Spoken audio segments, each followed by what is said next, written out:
Babu Milton Nkosi is an award-winning journalist and a media thought leader. He joined the BBC in the 80s, just before Mandela's release from prison, and he retired in 2020 after 30 years as an Africa bureau analyst and a correspondent. He was based in the UK, so when he walked in today, I said, "What's happening in your country?" And then in New Delhi, in South Asia, as bureau editor.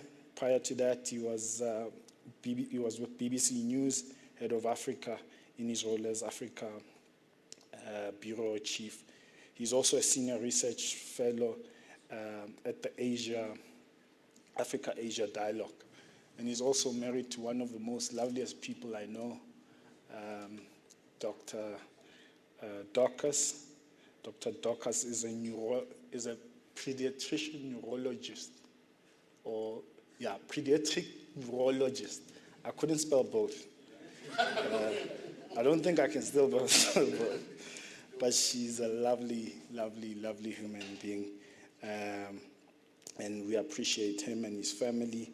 And just for him to be doing this with us, I realized today we did the first talk in this format with Zebulon, the Chancellor of Wits, Babkhatebe, and Bonang Mohale, because they're all from the East and they're now heading schools. And this was last year, January. So you've been doing this for 2 years. And I don't have words to appreciate you. So without any further ado, let me hand over to Bob Milton Nkosi, a friend of mine, a pirate supporter, and a guy from Soweto, who now speaks very heavy English. But clap hands for Bob Milton Nkosi.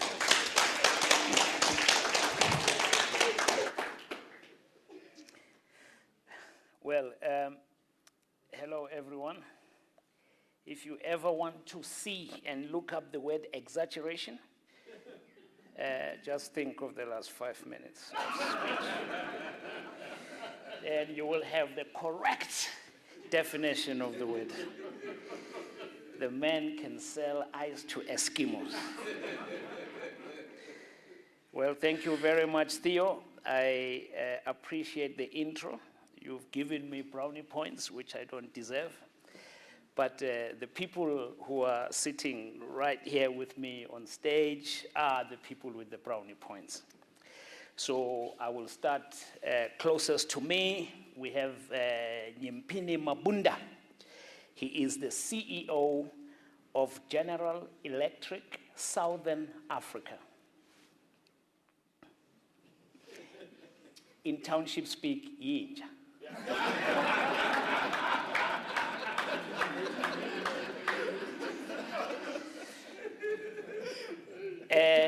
We welcome all of you tonight. You are braving the cold to be here with us. It's good to be here without masks, but I hope you've vaccinated.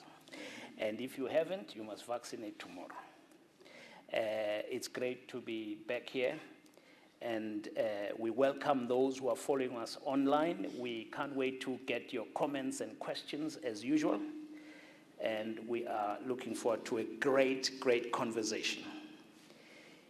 Nyimpini Mabunda is the CEO for Southern Africa at General Electric. He has 25 plus years background leading major consumer goods, food, franchise, and telecoms businesses across Africa and the United Kingdom.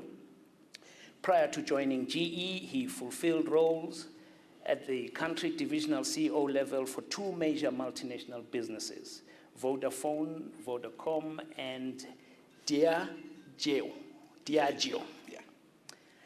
His expertise in strategy, marketing, sales, digital transformation, data analytics, business turnaround, private equity, stakeholder management, and market development define him as a well-rounded leader who has an impressive track record of driving results and talent development. Nyimpini is a recognized industry leader who sits on a few external boards as non-executive director and chairman. He's also a former senior advisor for Boston Consulting Group, BCG, where he assisted the partners to build the business in technology, media, and telecom, and consumer good practices across sub-Saharan Africa. Nyimpini, who holds an MBA from the University of Cape Town, is a regular speaker and panelist and at industry events. Some highlights include his role as a judge and panelist at the Stanford University's Africa Business Forum Startup Initiative, MC at the official Nelson Mandela Memorial in Uganda, and moderator at ILLA Africa Lawmakers Conference. More recently, Nyimpini was appointed as chair of the U.S. Chamber's U.S. South Africa Business Council, the premier Washington-based business organization dedicated to the economic relationship between the United States and South Africa. The council represents America's leading companies doing business with South Africa, and it is comprised of senior executives of U.S. companies from every sector investing in South Africa. Ladies and gentlemen, Nyimpini Mabunda.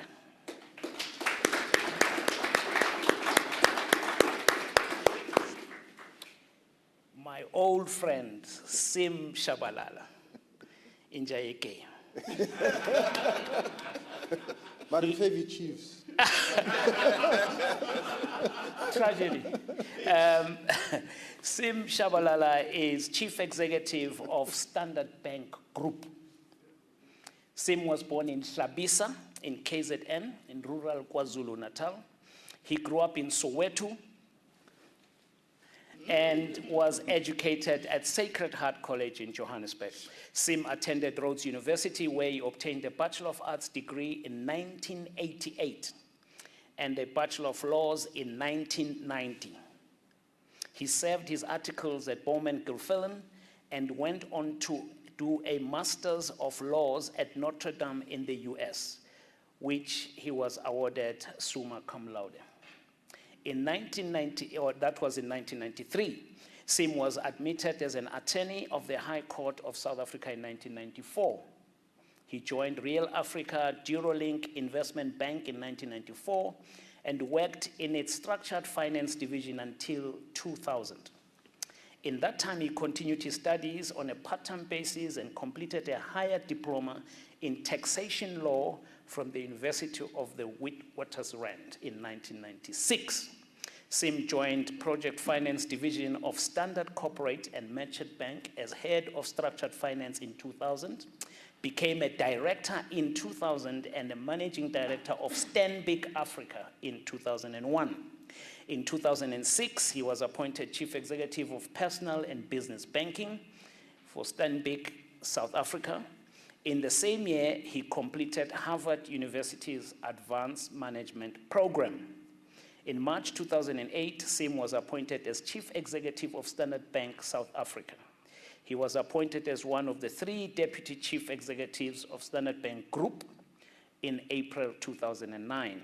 In June 2012, Sim took on the additional responsibility for corporate and investment banking's client franchise in South Africa. In March 2013, Sim was appointed Joint Chief Executive of the Standard Bank Group, extending his responsibilities to the banking businesses on the African continent outside South Africa and to the bank's wealth businesses. In September 2017, Sim was appointed as the sole Chief Executive of the Standard Bank Group.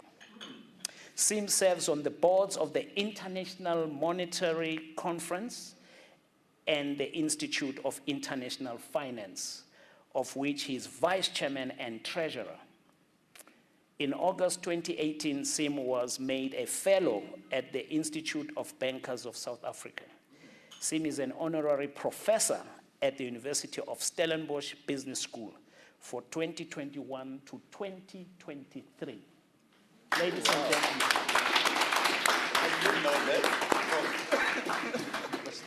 Dala ngintshela ukuthi sihamba nezinja.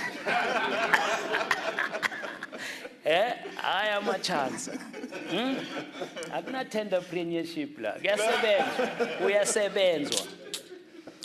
So, gentlemen, welcome. Thank you. Thank you very much.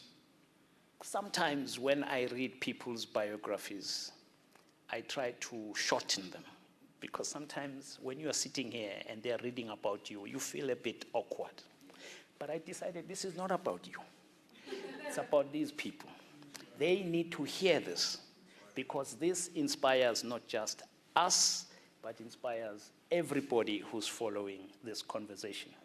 So we are not trying to embarrass you when we read, and we're not trying to, it's not an obituary, you know. We're trying to praise you, and so that other people can emulate you.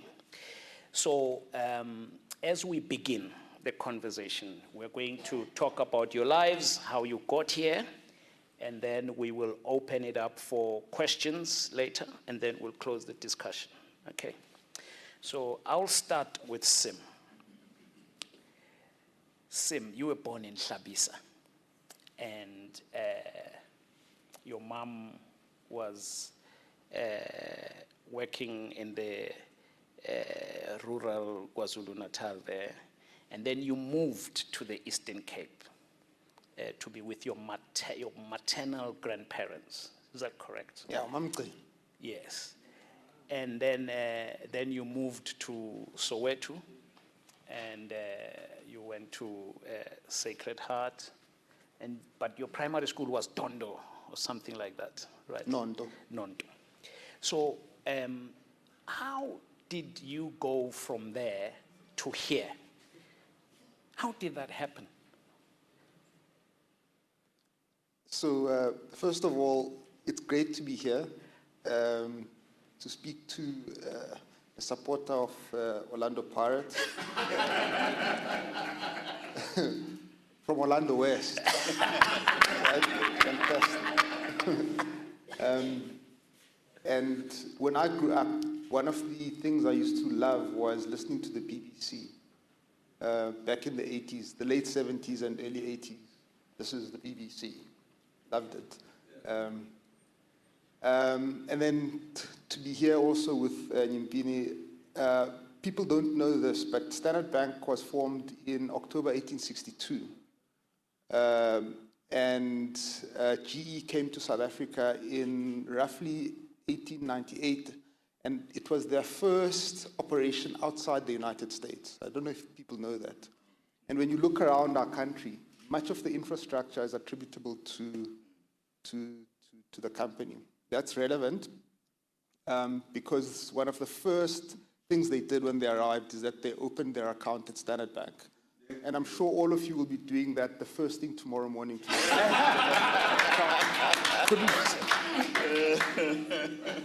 I grew up in a family that struggled like everybody else. One of my favorite mottos is the motto of the province of Zeeland in the Netherlands. And it is, we struggle to arise, we struggle to emerge. And my family believed that intrinsically. And when I think about my maternal grandparents, my maternal grandmother, Umamklina, one of the things I remember that she always used to say, she would say, "Why worry? The devil's in the quarry." So old-fashioned values by Xhosa people that were Anglophiles and listened to the BBC. My mother was a nurse, worked in Natalspruit as well as in Bara. And one of the things I associate with her is Charlotte Macleod. And Charlotte Macleod, of course, was the first African woman to get a BSc from a United States university, from Wilberforce in Ohio. And my mother loved her. And today in my office, when I'm too nervous to look at my PA, I turn to my left and I see Charlotte Macleod at the hospital, which is quite an inspiration.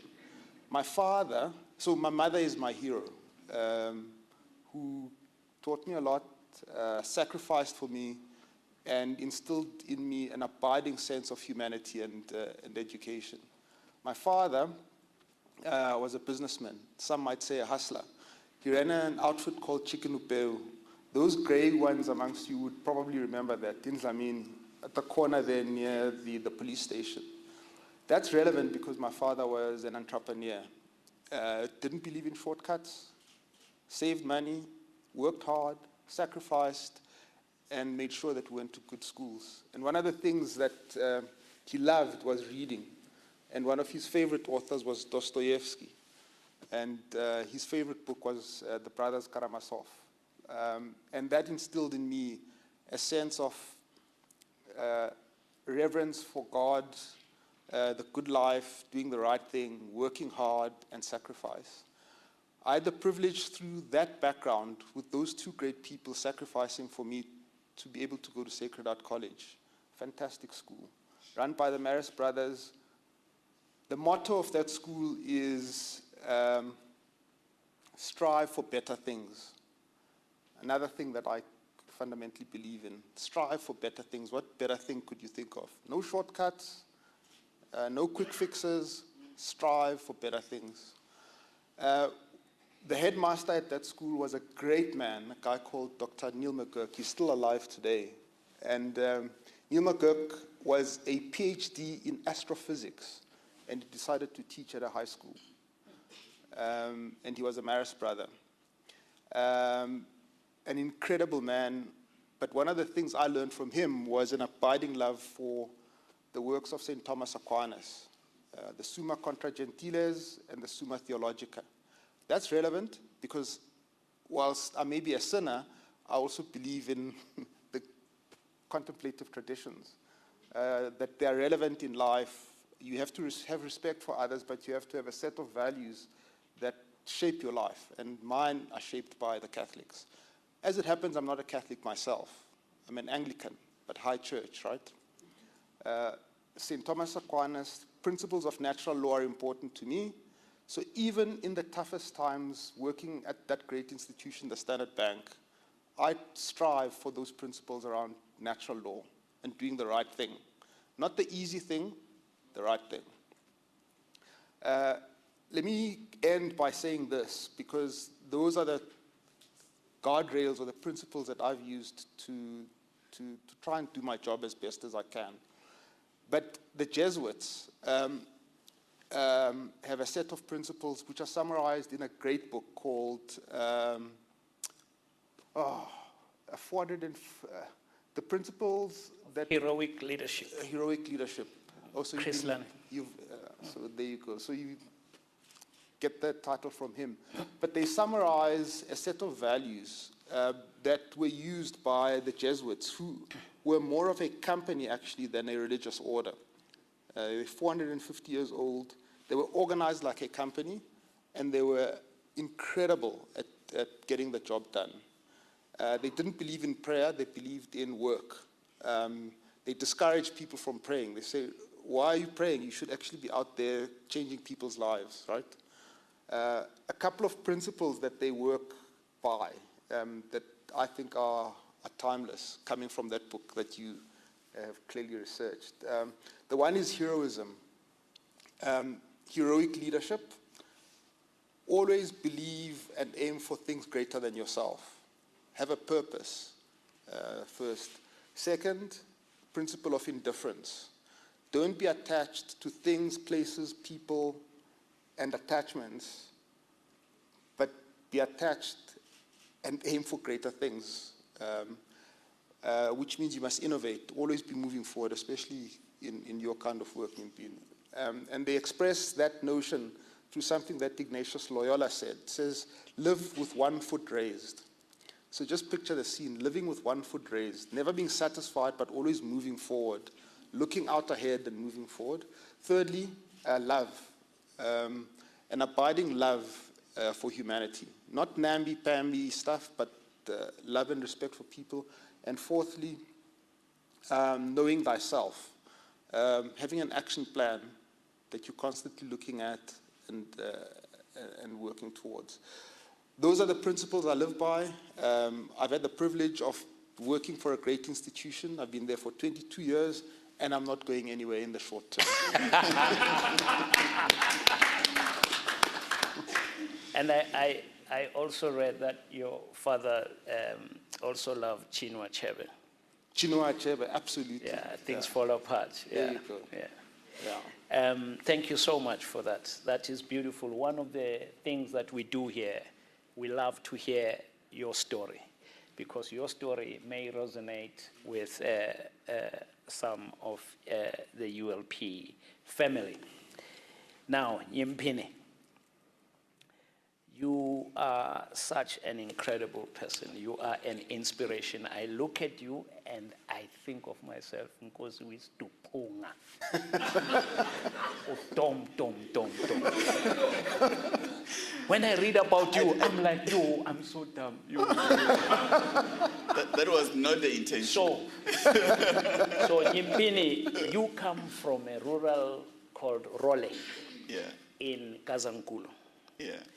And you come from a family of teachers. Your mama was a teacher, and you used to go to her school and hang around in her classroom until they got tired of you and they found a proper class for you. And Nyimpini went on to start primary school, did very well. I think he started at the age of 6 once he got going. We started at 4, but then you got going properly. And he matriculated at 15. He started his first year at university before he turned 16.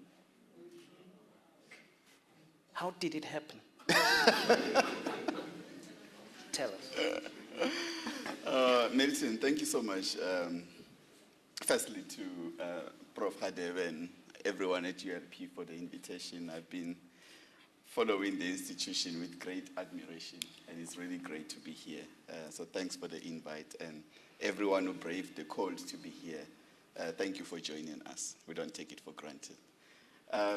Secondly, I have to start by feeling sorry for my brother here, Sim, because you are overpowered. I'm also.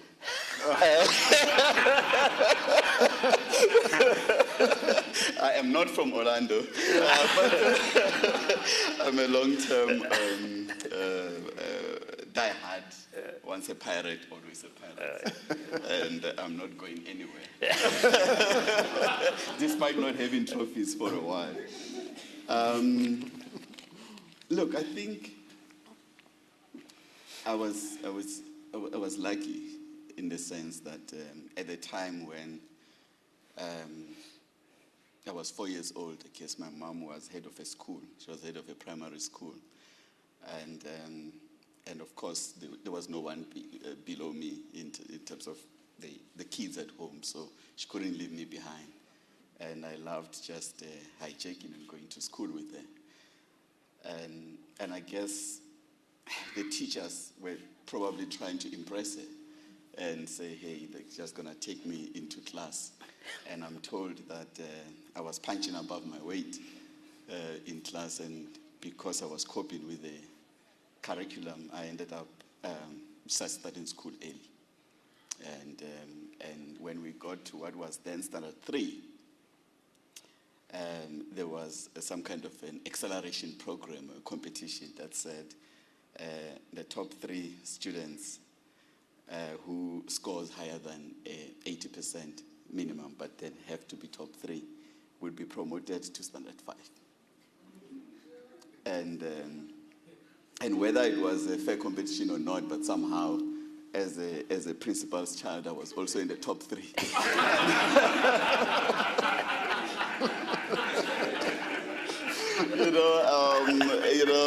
Thankfully we're in Kazankulu then, who knows, maybe my mom would have been in the Zondo Commission. Then, having started 2 years early, and then now I skip a standard, I ended up actually finishing Standard 5, which is grade 7 now at the age of 10. And my parents, in their wisdom, then decided I needed to go to boarding school for my high school. So I arrived at boarding school in Giani, which was about 350 kilometers from home, and at the age of 10. And I do write about it in my book, because then I was called 10 years from grade 8 up until 12, I was still 10 years. And of course, 5 years later, I finished high school. And for me, you know, at that point, I thought, you know what, I think I've been protected too much. I wasn't sure if I was actually good enough versus people were trying to impress my mother or my dad.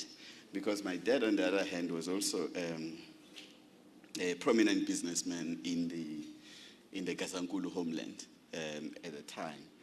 And as business people would do back then, to get influence and power, you also stood for elections to be in the Gazankulu parliament.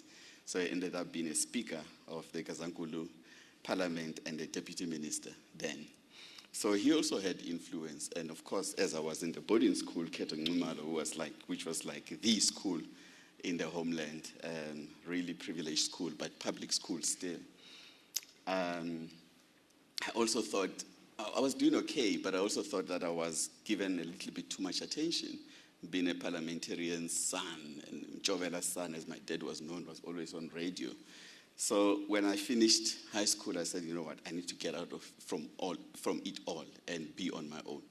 So I decided to leave Gazankulu, and thankfully at the time, the homeland system had just ended, because this was 1991.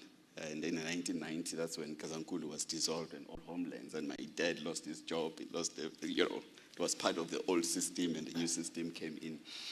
I decided to go to UCT and be as far away from it all and stand on my own. So 15 years old, on a plane for the first time, and away from parents.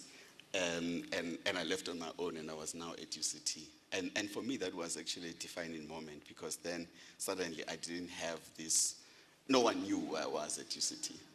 And I was just competing with everybody. And suddenly I realized that there was a gap, actually, being first year, coming from the then homeland education system, and not having gone to sort of private school, so my English was not as smooth as yours. Nor did I. No, had I even interacted up until then with white people, right? Nor touched a computer, and suddenly everything was different. Then I moved from being quite extremely advantaged in Gazankulu to very disadvantaged in Cape Town. Yeah. And I now had to catch up. Yeah. Fast forward, finished my degree 4 years later. I was fortunate to get a couple of job offers, and then I started my career at the age of 19 with one of the world's biggest consumer goods company, Procter & Gamble. And I had the good fortune of starting my career in sales, in the commercial space, and I was a sales rep. I was hired as a graduate trainee, but our first rotation was sales rep. And I had an area, I had a P&L to run, I had East Rand, Boksburg, Benoni, all of that area to run. And that's kind of where I fell in love with commercial and operation and running businesses. And of course, having grown from a retail family business, because the businesses my dad was running were a hardware store, fuel station, butchery, your typical rural businesses. Actually, we had a joke that whatever the village wanted, we started a business. So that's kind of what we did, and I grew up doing that, from a very young age. So I think, as I say to people, business is in my DNA. It's in my blood. Customer service, customer experience, community service, driving profit, but also making a difference. It's just who I am. Very influenced by ongoing, never-ending improvement and learning. And I think that comes from my mom's side. We read all the time. We studied all the time. Good was never good enough. You always had to raise the bar. And then from my dad's side, really hard work. There's nothing he didn't do. I mean, from being a businessman by day, sitting on a couple of boards, and then also an active community leader and a politician. So kind of doing it all. So hustling, working hard, always learning, looking for opportunities is just what's in me, and really loving life. Oh, that's brilliant.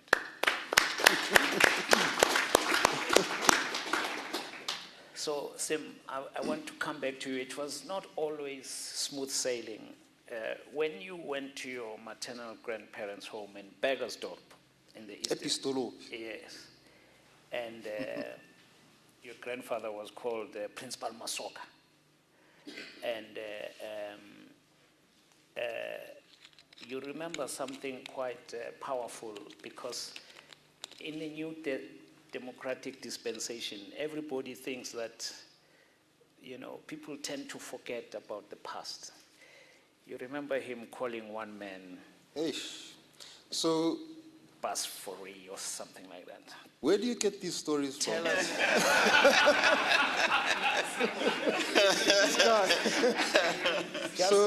Just tell us about that, because that's quite powerful. Yeah. It's bringing tears to my eyes. But so my grandfather was a headmaster in the township.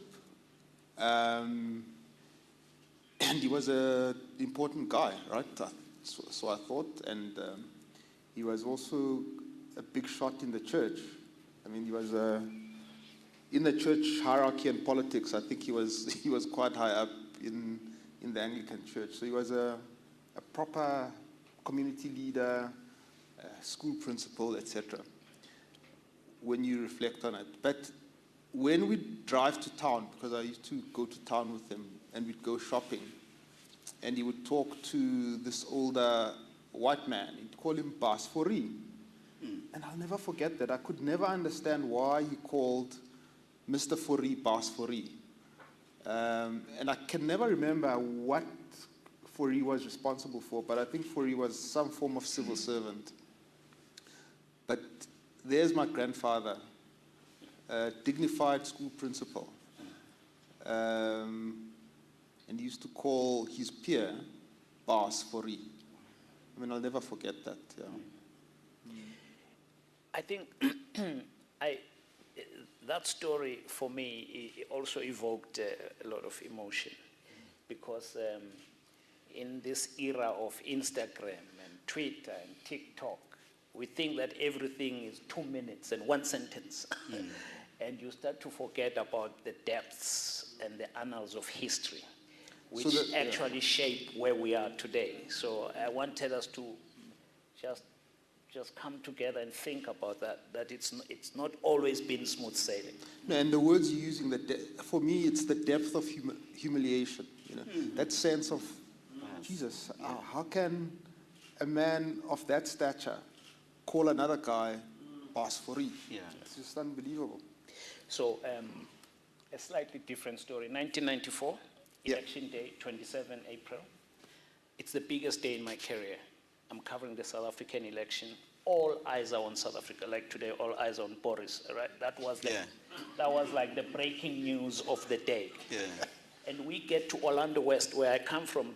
When we go to my church, was the voting station. Yeah. So when we get there, this British guy I'm with, Irish guy, Fegal Keen, very smart guy, says, let's talk to this old man. He looks dignified enough. He's in the queue, and his name was Mr. Captain. So we asked him, hello, how does it feel to vote? Finally, freedom, And the guy said, today I feel like I'm a human being again. Ish. Yeah. Ish. And we asked him, how old are you? He was like 75. Wow. Okay, he's feeling he's a human being at 75. Imagine that. And then he says, you know what always troubled me about apartheid is that a hobo who's a drunkard, never went to school, who sleeps in pipes, just because he was white was better than me, and I was a teacher. We left that interview, we were devastated, because he spoke with such dignity and authority. He had like stature, So as you describe your granddad, you remind me of Mr. Captain. Mr. Captain. Enough with sadness. We move on. Gather your thoughts, raise your spirits. We want to hear more about your upbringing in the chicken store.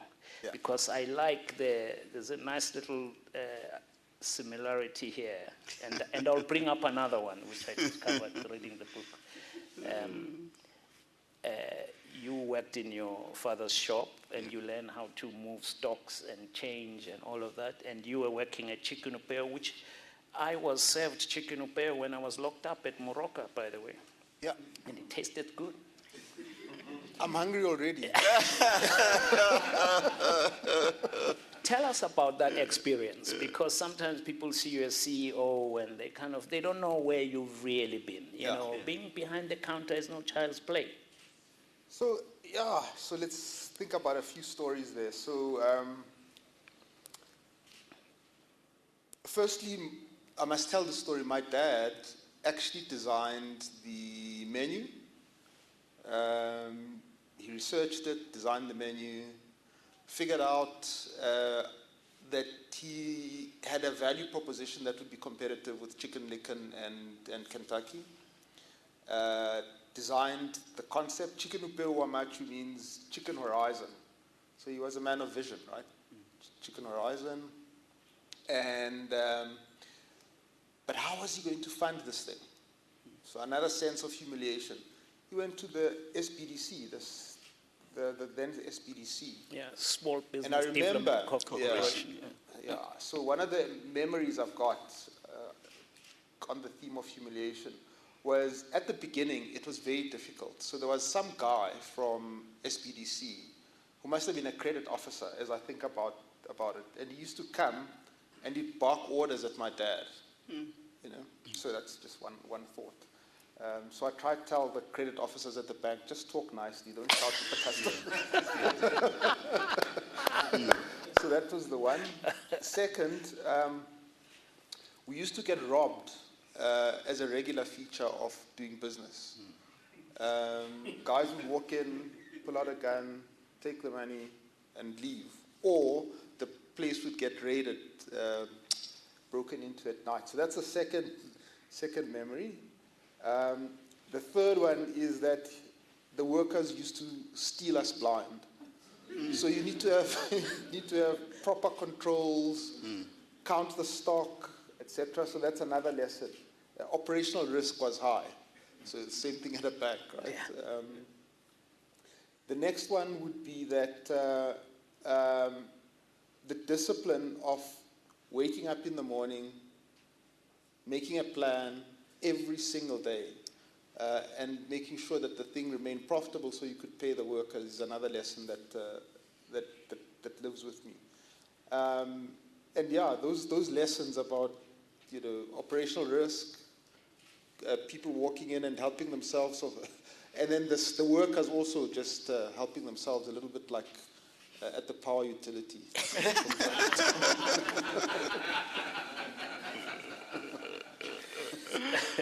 No, thank you so much. Nyimpini, you then stay at Procter & Gamble for about 5 years. Yeah. And then you move to Diageo for 15 years. And thereafter you go to Vodacom. Yeah. And you worked in the UK. So while you're at the UK, you're thinking about career moves. And you're thinking, hey, I've got to now start thinking of moving to the next level. So you apply you get headhunted by some company that says is representing a bank in South Africa. And it happens to be Standard Bank. So in my research, I've been reading here. I told you not to bring that up. I am now going to reveal. Oh, now you're going to ruin. We were friends until now. The most fascinating. Imagine me reading this, preparing for this conversation. And I'm sitting there with my dog, and he's watching me. We're sitting by the fire. Everybody's gone to bed, and you know. And I'm like, I'm like, you. And the dog is like. So here's the story. Right? I won't bore you. I won't read the whole thing. But just imagine the coincidence. So Nyimpini writes in page 57. Line 17. I received a phone call from an executive search firm who told me that Standard Bank was looking for a marketing director for its domestic business in South Africa. I jumped at the opportunity, though I battled a brief bout of imposter syndrome because of the size of the bank, its team and budget. Was I punching above my weight? I clearly had no experience with this type of business, And it sounded like second rotation marketing director role, requiring someone who was very familiar with the business and its dynamics. No matter how confident you are in your own abilities, self-doubt never goes away. Just as those who engage in dangerous extreme sports claim they are still afraid but learn to cope with the fear, in business the equivalent is Richard Branson's famous quote. If somebody offers you an amazing opportunity but you are not sure you can do it, say yes, then learn how to do it later.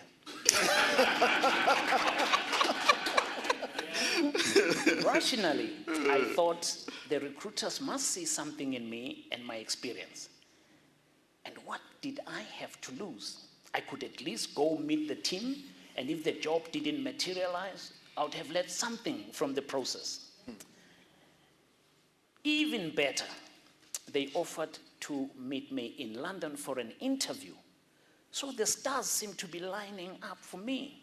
The interviews were exceptionally well, and I was asked to fly to Johannesburg for an interview with the CEO for South Africa, Tshabalala.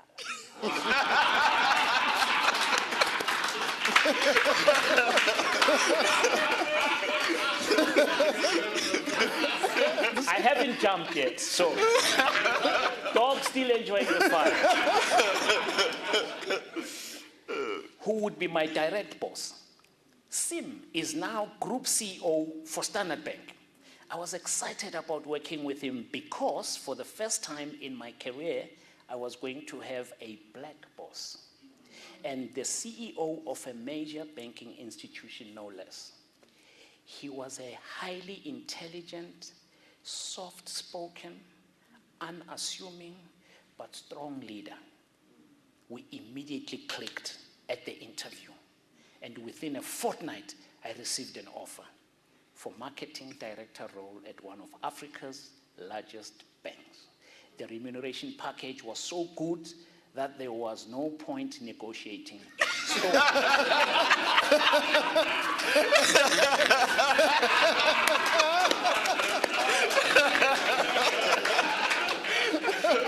So I accepted. Now, Nyimpini. Now, explain yourself. Tell us what you did thereafter. Well, I think for starters, I don't know what was the point of having the alignment and preparation call 3 days ago when we agreed this conversation will not come up. I did not raise it. So we need to have a conversation after that. And secondly, I wonder how much of a coincidence that I'm sitting here invited, talking alongside Sim. Because my book was out already. Did someone read the book and decided that the two of us should be here? But I think on a more serious note, I think, Sim, we have something else in common, actually. I'm also Anglican. I go to St. Stephen's in Sunning Hill. So that's to bring you in after the Orlando Pirates issue. Yeah. But I remember that day like it was yesterday, because obviously I'm a huge admirer of what you've done. I was back then, even more so today, because you were running SA. And I remember seeing you, I think it was about 3-4 years ago. I actually bumped into Sim at Woolworths. He does shopping for the family, you know, in Benmore. And I stalked him. And I said, Sim, do you remember me? And he did. And at the time, I was a CEO for the Uganda breweries. So I was based in Uganda. I'd just come home for holidays. And one of sort of, we call him lifetime chairman of Uganda breweries, Dr. Alike Martin, never stops talking about Sim. because I think at the time Sim was CEO of Standard Bank, the Africa division, and the Uganda was one of his markets. So when I was in Uganda, I mean, firstly, I mean, I didn't take a job. I didn't get the opportunity for him to be my boss. A few years later, I get promoted. I go and run Uganda. Everyone in Uganda at Stanley is talking about Sim. And of course, I was one of their big CIB customers, as breweries would do. You bank with the biggest bank in the market and borrow lots of money, and so on. But I wonder even today, I think that was the stories back in 2011. So, it's 10 years or so, and I wonder how it would have been like to work for such a great leader and a revered achiever of a leader. You just have to look at the numbers for Standard Bank and the consistency in its performance to know that we're sitting amongst a very capable leader here. So thanks for all you do. Sim. And recently, actually, a very good friend of mine, Adam, who used to be the CEO of BCG in South Africa, joined Standard Bank as a strategy and strategy director, reporting into Sim for the group. And he never stops talking about his boss. And in fact, in coming to this conversation, like Milton does, I also do research. You need to be well prepared. And I said to Adam, I'm going to be speaking alongside Sim. How is he? So that you know how to, get energy from each other and to prepare and always know what it's going to be like. So he's a great leader and his people love him. And I'm sorry I never got to work for you, but hey, it's never too late. Yeah. One day is one day. But I mean, coming back to the story, I think the point is, and I write about this in my book, you would have crossroads, career crossroads in your leadership journey, and where you need to make calls, tough calls, and sometimes you never know how they're going to pan out. And for me, this was one of them. And really the transparency about this decision, it's quite important because I'm driven a lot about my career objective. And at the time, I really had a burning ambition to be CEO of a business. And when I got an opportunity to join Standard Bank, I had worked for about, say, 15 years in consumer goods companies. 5 years at Procter & Gamble, and I spent 10 years at a time with Diageo. And the conversation was quite simple to say, look, this is a great opportunity in marketing. And if you think about marketing in Africa, at the scale of what you're going to do, you're not going to do better than Standard Bank. This is fantastic. So if your career path is functional in marketing, this is fantastic, and you're going to continue to grow in that. If your career path is leverage marketing but broaden, which I'd already done sales, strategy, and marketing, but my view was that I would love to leverage my commercial skills to be CEO, then the president of Africa at that time, whom I think Sim knows, Nick Blasquez, Dr. Nick Blasquez, who was on the advisory board of Standard Bank at the time with Yako, working with Yako, said to me, you have built this expertise over 15 years in consumer goods. You stand a better chance of getting a CEO role within a consumer goods than within a banking, because banks are run by bankers, So that was kind of the view to say, eventually you could become a banker and get there, but it might just take you longer. So if that is the path you go in, we know you here, we trust you, and we would create opportunities for you to get there. And he said, and I was told that actually if you do stay, there are a couple of opportunities coming in. So I ended up not taking the job, staying on the salary that I was at, staying at the same job that I was doing for another 2 years. And true to form, with my performance and delivery there, my next role is when I was now promoted to CEO of Uganda, and I moved there. And that was my first CEO role, and since then I've been in general management. So that decision was driven by my ambition and trajectory rather than how I felt about Standard Bank as a group, which I still respect and I've worked with for a very long time. Can I just say this, if I may? And I'm not taking over your role. It's too difficult. But to pick up on what Nyimpini was saying, so he chose that career path, but actually we're still partners, right? GE is one of Standard Bank's most important partners throughout the continent. Yeah.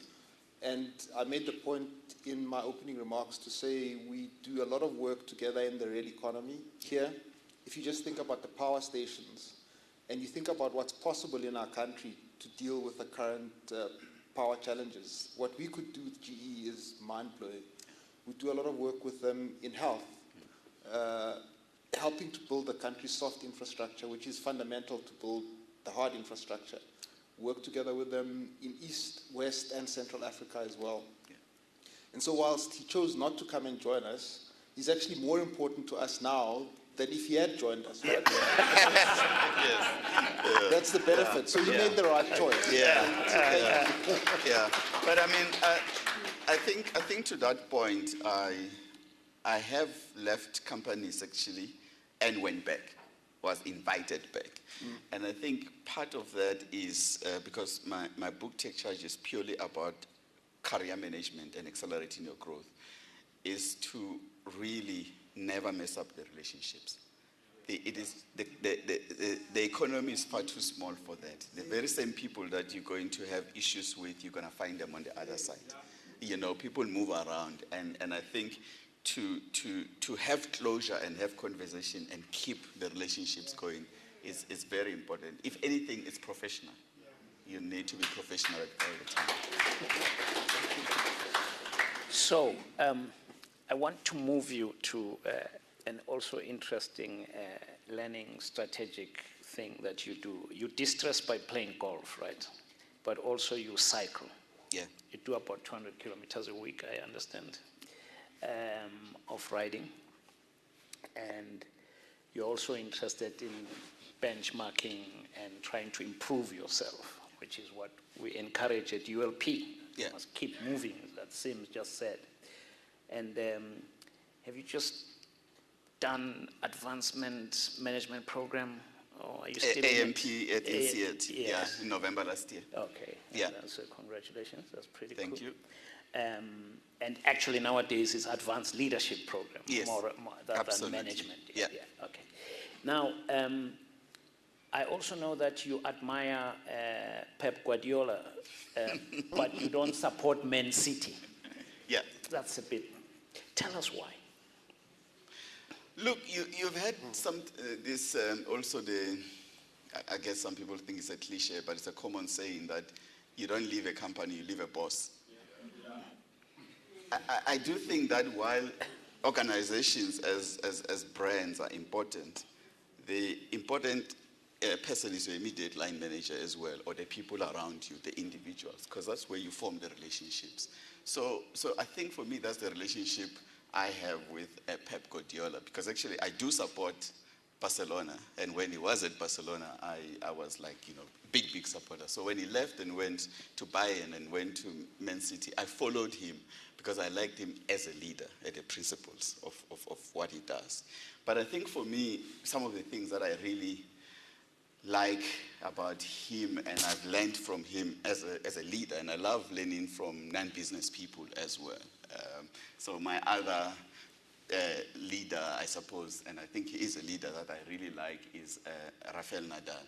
And that puts me in conflict with my wife because she's a Roger fan. And sometimes there's times when we don't speak in the family when the two are playing each other.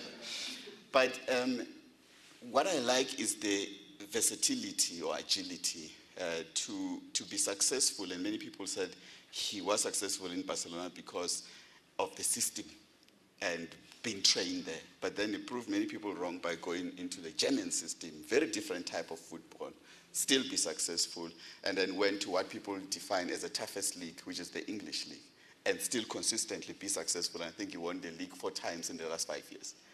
And I think for me, the ability to adapt in different cultures with different kind of players says a lot about the leader.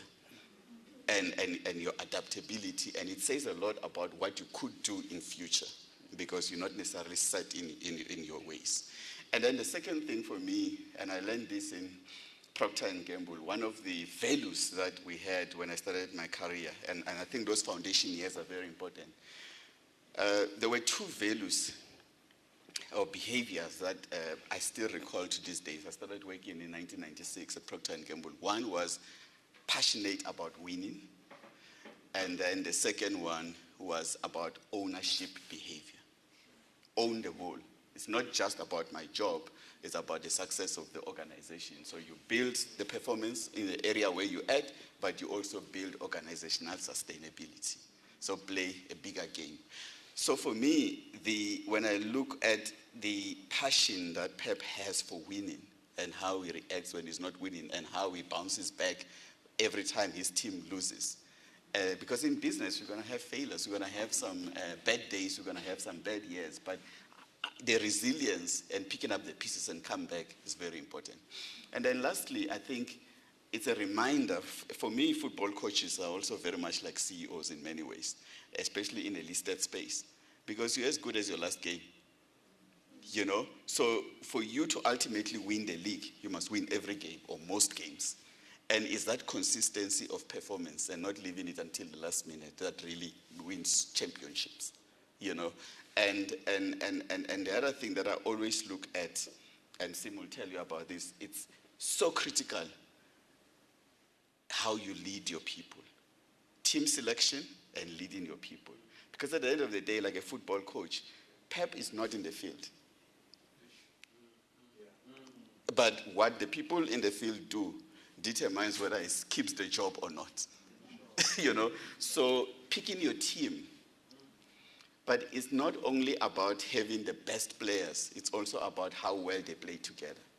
I learn a lot about that. So the strategy of the game, but the selection of the team so that they complement each other and then deliver results consistently. So for me, a lot of what happens in football, I learn about in business.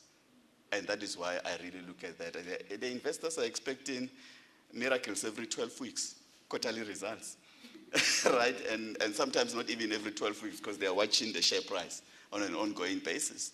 And of course, leadership is also incentivized that way. So you're constantly under pressure, but you need to deliver and have resilience despite that and know how to cope with the pressure.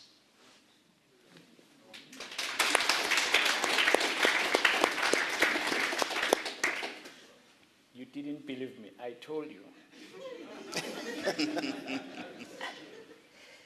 One of my dad's friends, he used to say he would knock on the table and knock on your head and say, same sound. Not him. Sim, can I come back to you? Yes. For a while. I'll stay with you for a bit. You know, sometimes people say you are CEO of Standard Bank. It's quite nice. It's a nice title, very short. We all know it's big. But let me just run the numbers for the ULP family here. You're leading the largest bank in Africa with $173 billion of asset value in over 20 countries on the continent. And 75% in Africa's GDP. You're not in the Maghreb. We're talking about sub-Saharan Africa here. You employ 50,000 people, 30,000 of which are in South Africa. You paid 1 billion rand in taxes recently to the South African tax coffers. And before the pandemic, you had paid 4.2 billion rand into SARS. So when I say Winja, I'm not kidding.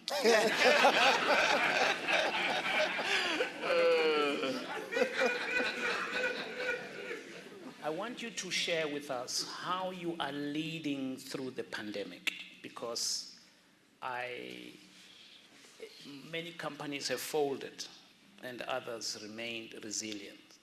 And it's the leaders who take decisions, on how you become hybrid, whether people come to the office or they're working from home.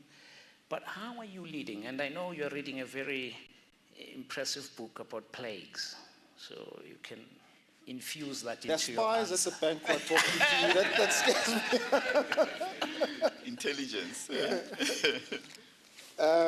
So let's start with your last point around the plagues and the crisis that the world has been through. It's the worst pandemic the world has seen since 1918, right, which was the Spanish flu. And the interesting thing about it from a business perspective is that plagues and catastrophes follow the same pattern. And in leading an organization such as Standard Bank, you have to hold your nerve and say, the world has seen this before, whether it be the plague of Justinian, the Antonine plague, the Black Death in Europe in the 1400s. They all follow the same pattern. And the most important element of that is that the situation does go back to normal. It reverts to mean. Look at this forum today. Who last year would have thought we'd have a gathering like this? So as you go through that crisis, as people are losing their cool, as leaders, it's important to keep people calm. And one of my favorite sayings also is that a leader is a dealer in hope, which is something that Napoleon said. That as you lead, actually the best leaders show up during crises, not during easy times. You've heard of the notion of peacetime revolutionaries and all of that. The true revolutionaries and leaders make their appearance at the worst and most difficult of times. During the crisis, we had to make some really large decisions, such as, do we curtail our risk appetite during the crisis, during the pandemic? We chose not to. We, in fact, chose to stand by our clients, and we chose to extend our lending in vehicle and asset finance, in home loans, and in the corporate business, with the result that when we release our results, you will see, and you saw that when we released our results for the full year, that our lending book had grown much faster, with the result that our revenues were growing faster as well. That was largely because in the crisis, we stood with our clients, didn't withdraw, we lent them money. As we went through the crisis, they have remained with us. The next thing we did was we decided that we would not retrench and fire our people through the crisis. Others took opportunities to cut costs. We said, we will deal with this once the pandemic is over and once the crisis is over. In the middle of the crisis, we will preserve our people's jobs, and we told them that. We were criticized by investors. You guys are asleep at the wheel. Why are you not taking the opportunity? We said, well, we've chosen not to. We'll deal with our bloated costs at the appropriate time, but now is not the time. We chose to invest heavily in IT. One of the biggest criticisms people have made of us, you'll recall, is that we've spent an extraordinary amount of money on our hardware and our software. And were criticized. The moment the crisis happened, Alpheus Mangale, who led our IT team at the time, could turn the switch and we could work from home. Almost on the first day, because we had Microsoft Teams. It was installed, we're using Azure, we had a close relationship with Microsoft, it was smooth. We could tell all our people to go back home and work from home. That was then. The trouble now is that the folks don't want to come back to the office. Tell me about it. So it's the same for you too. It's a nightmare. People don't want to come back. So we were proud at the time to say, 80% of our staff is working from home and productivity. Now, I'm not sure what happens on a Monday. People don't come to work, but I know there's no productivity on Monday. They're out shopping. The guy's supposed to be in a credit committee meeting, but he's at Woolies, right? That's a problem. And we are having to deal with that, right? 50,000 people. How do you get all of these people back to the office? We used the opportunity, however, to invest in our systems to improve customer experience. And I think we've done a great job in doing that. But then those of you that bank with Standard Bank know that we've had some incredibly difficult outages. That's relevant from a leadership perspective because I got some hate mail when our systems fell over. Our clients were incandescent with rage. And how do you keep, I mean, there were people on that Saturday, no, I have to tell you that on that Saturday, when our systems fell over, I was at Woolies and I was trying to pay. Thank God I had my mask on.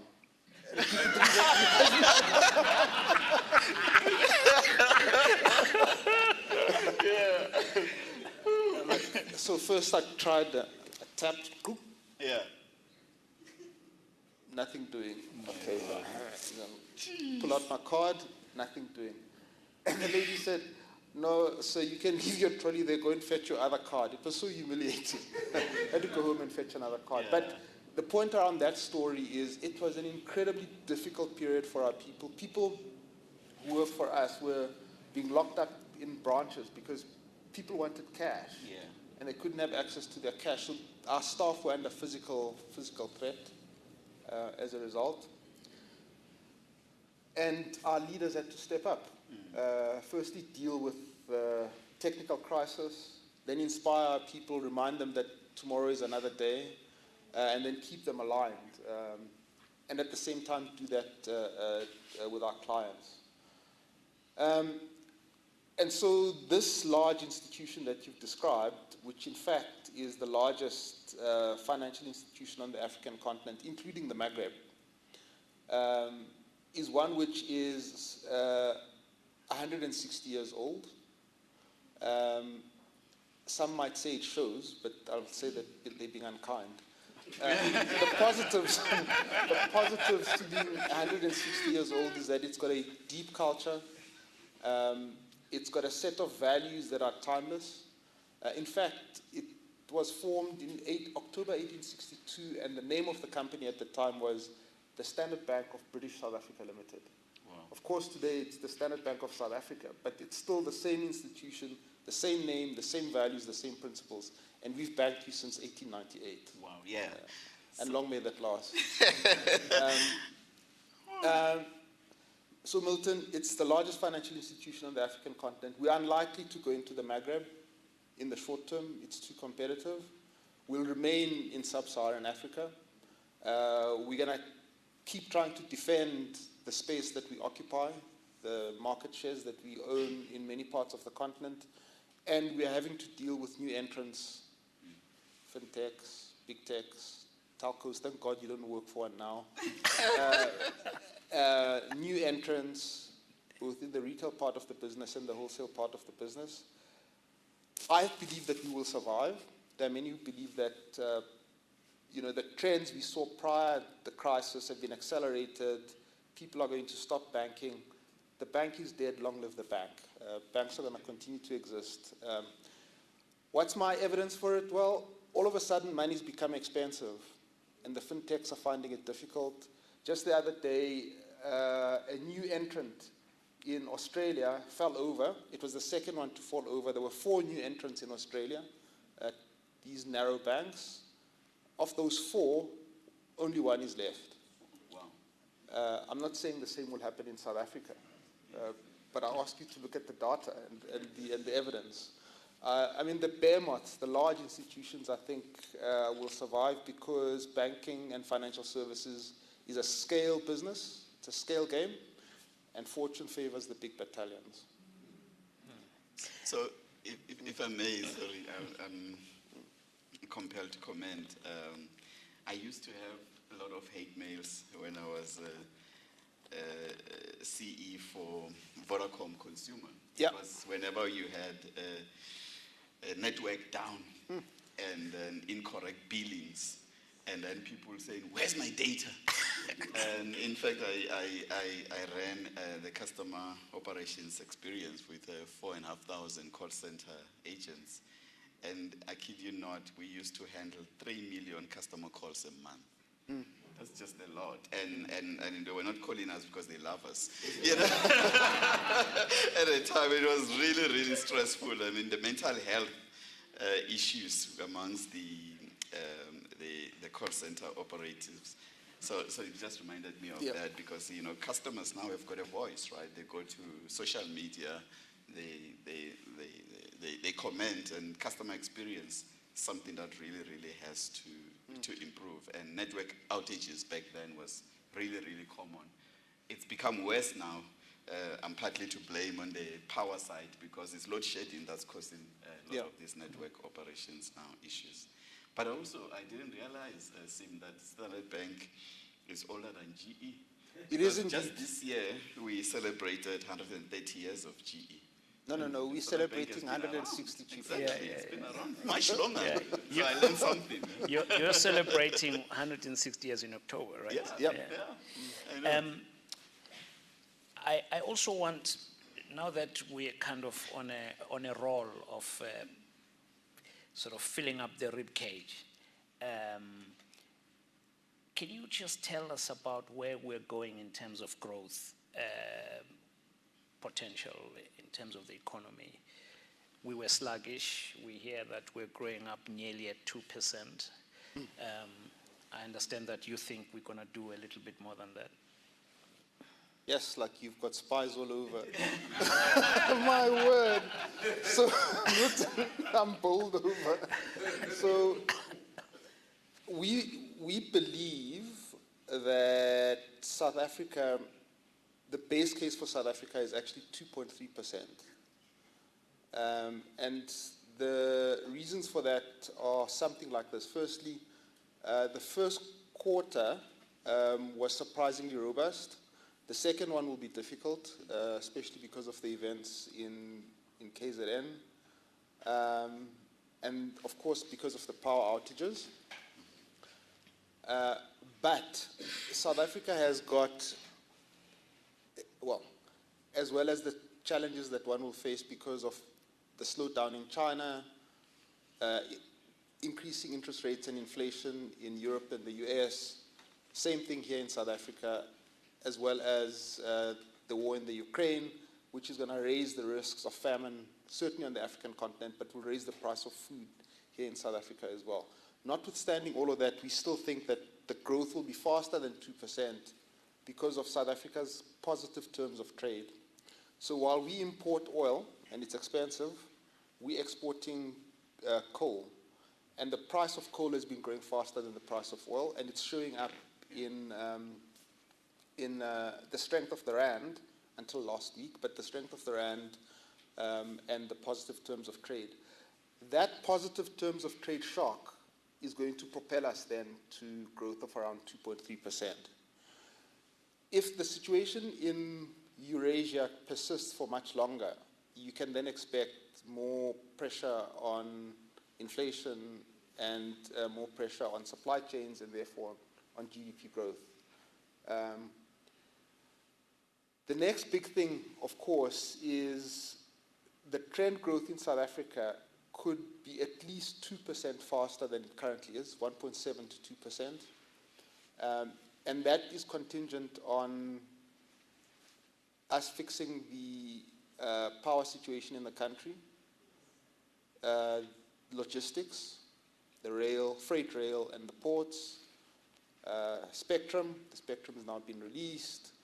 The Vodacoms, MTNs, Telcoms of this world paying 14.5 billion rand in license fees, but then having to install their fiber, buying plant and machinery for 4G and 5G, the potential for more spending. In the case of Transnet, more people partnering in freight. They need to buy wagons, rolling stock.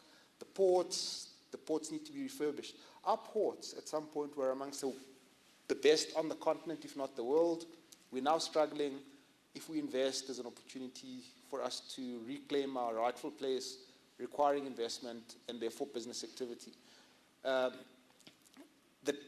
Vulindlela projects, in particular, the infrastructure projects, if they get executed, all of a sudden, you can then add that 2% to GDP growth. But all of it is contingent on execution, policy and regulatory execution to get things to go faster. We're now able to, I suppose, generate distributed power, 100 megawatts, fantastic, but the regulatory burden to be able to do that is too large. Thank God the authorities are addressing it. They address it, we do it faster, it adds to economic activity. And so in summary, Milton, I'm saying to you, for the year, probably 2.3%. In the short to medium term, if infrastructure projects and structural reforms are executed, we could grow at roughly 4%. Wow. The tragedy is, for example, his company, and he must explain it, I'm not going to explain it on his behalf, has chosen, for example, to have some of its offices in Nairobi. Why not Johannesburg? Well, because the ease of doing business in Johannesburg is significantly more difficult than in Nairobi, and they therefore set up shop and have activities in Nairobi. The same has happened with a large number of the technology companies. They've chosen to set up shop in Nairobi rather than Johannesburg. It's a crying shame. The South African national competitive advantage should be such that they do it here. But they don't, because people in Nairobi are better educated. The labor laws are easier. The productivity in that part of the world is better than here at home. So what do we need to do? We need to address productivity, address the labor regulations, address the red tape that the country's got, train our people, inspire them to work harder so that we can compete with Lagos and Nairobi. And I must repeat that. Unless we get our act together, we're going to lose the premier role that we play on the African continent, and that would be a tragedy.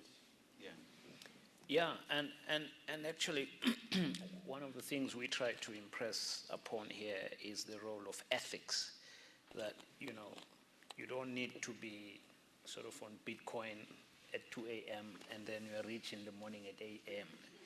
So you need to work hard, and also no cutting corners, no brown envelopes. Now, I want to bring you you wrote a letter to the ANC. Now you're going to ruin this evening.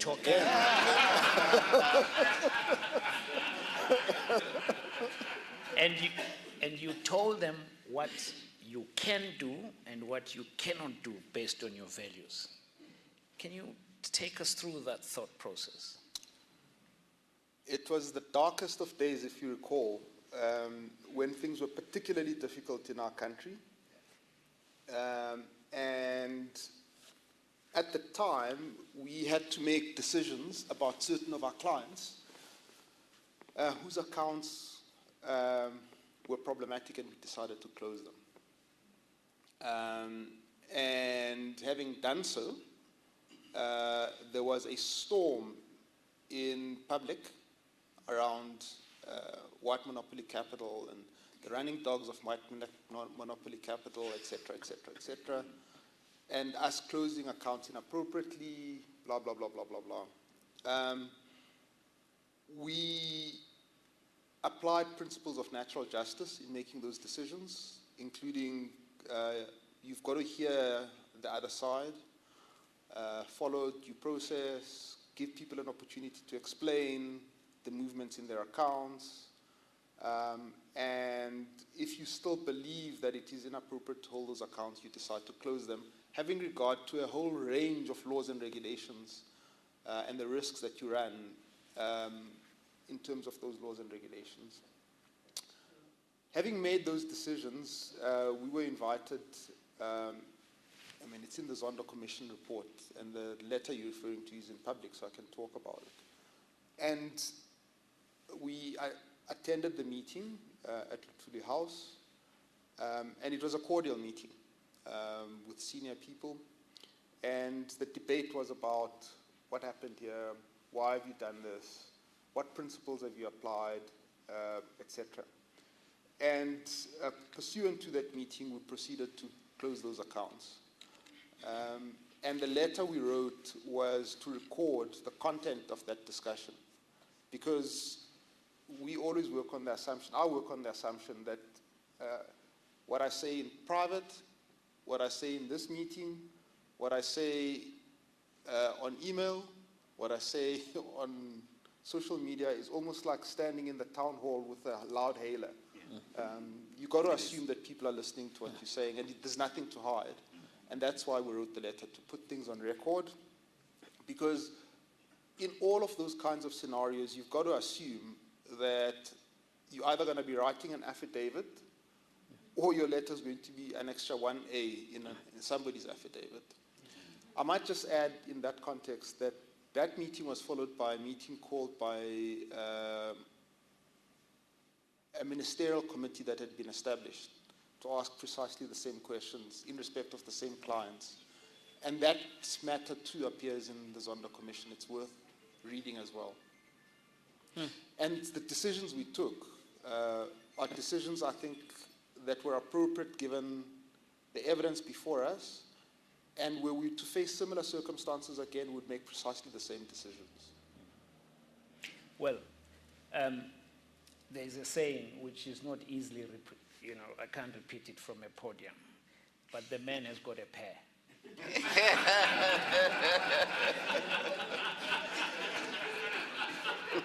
Work with me, work with me. You see, if you can go and tell the ANC what you really think of them. No, but I must say this. The ANC is the country's ruling and governing party. And one has reverence for them, one has to have respect for them, and that also means one needs to speak the truth with respect and with dignity. Yes, yeah, that's what we are celebrating. Now, Nyimpini, you are makers of the biggest commercial jet engines in the world.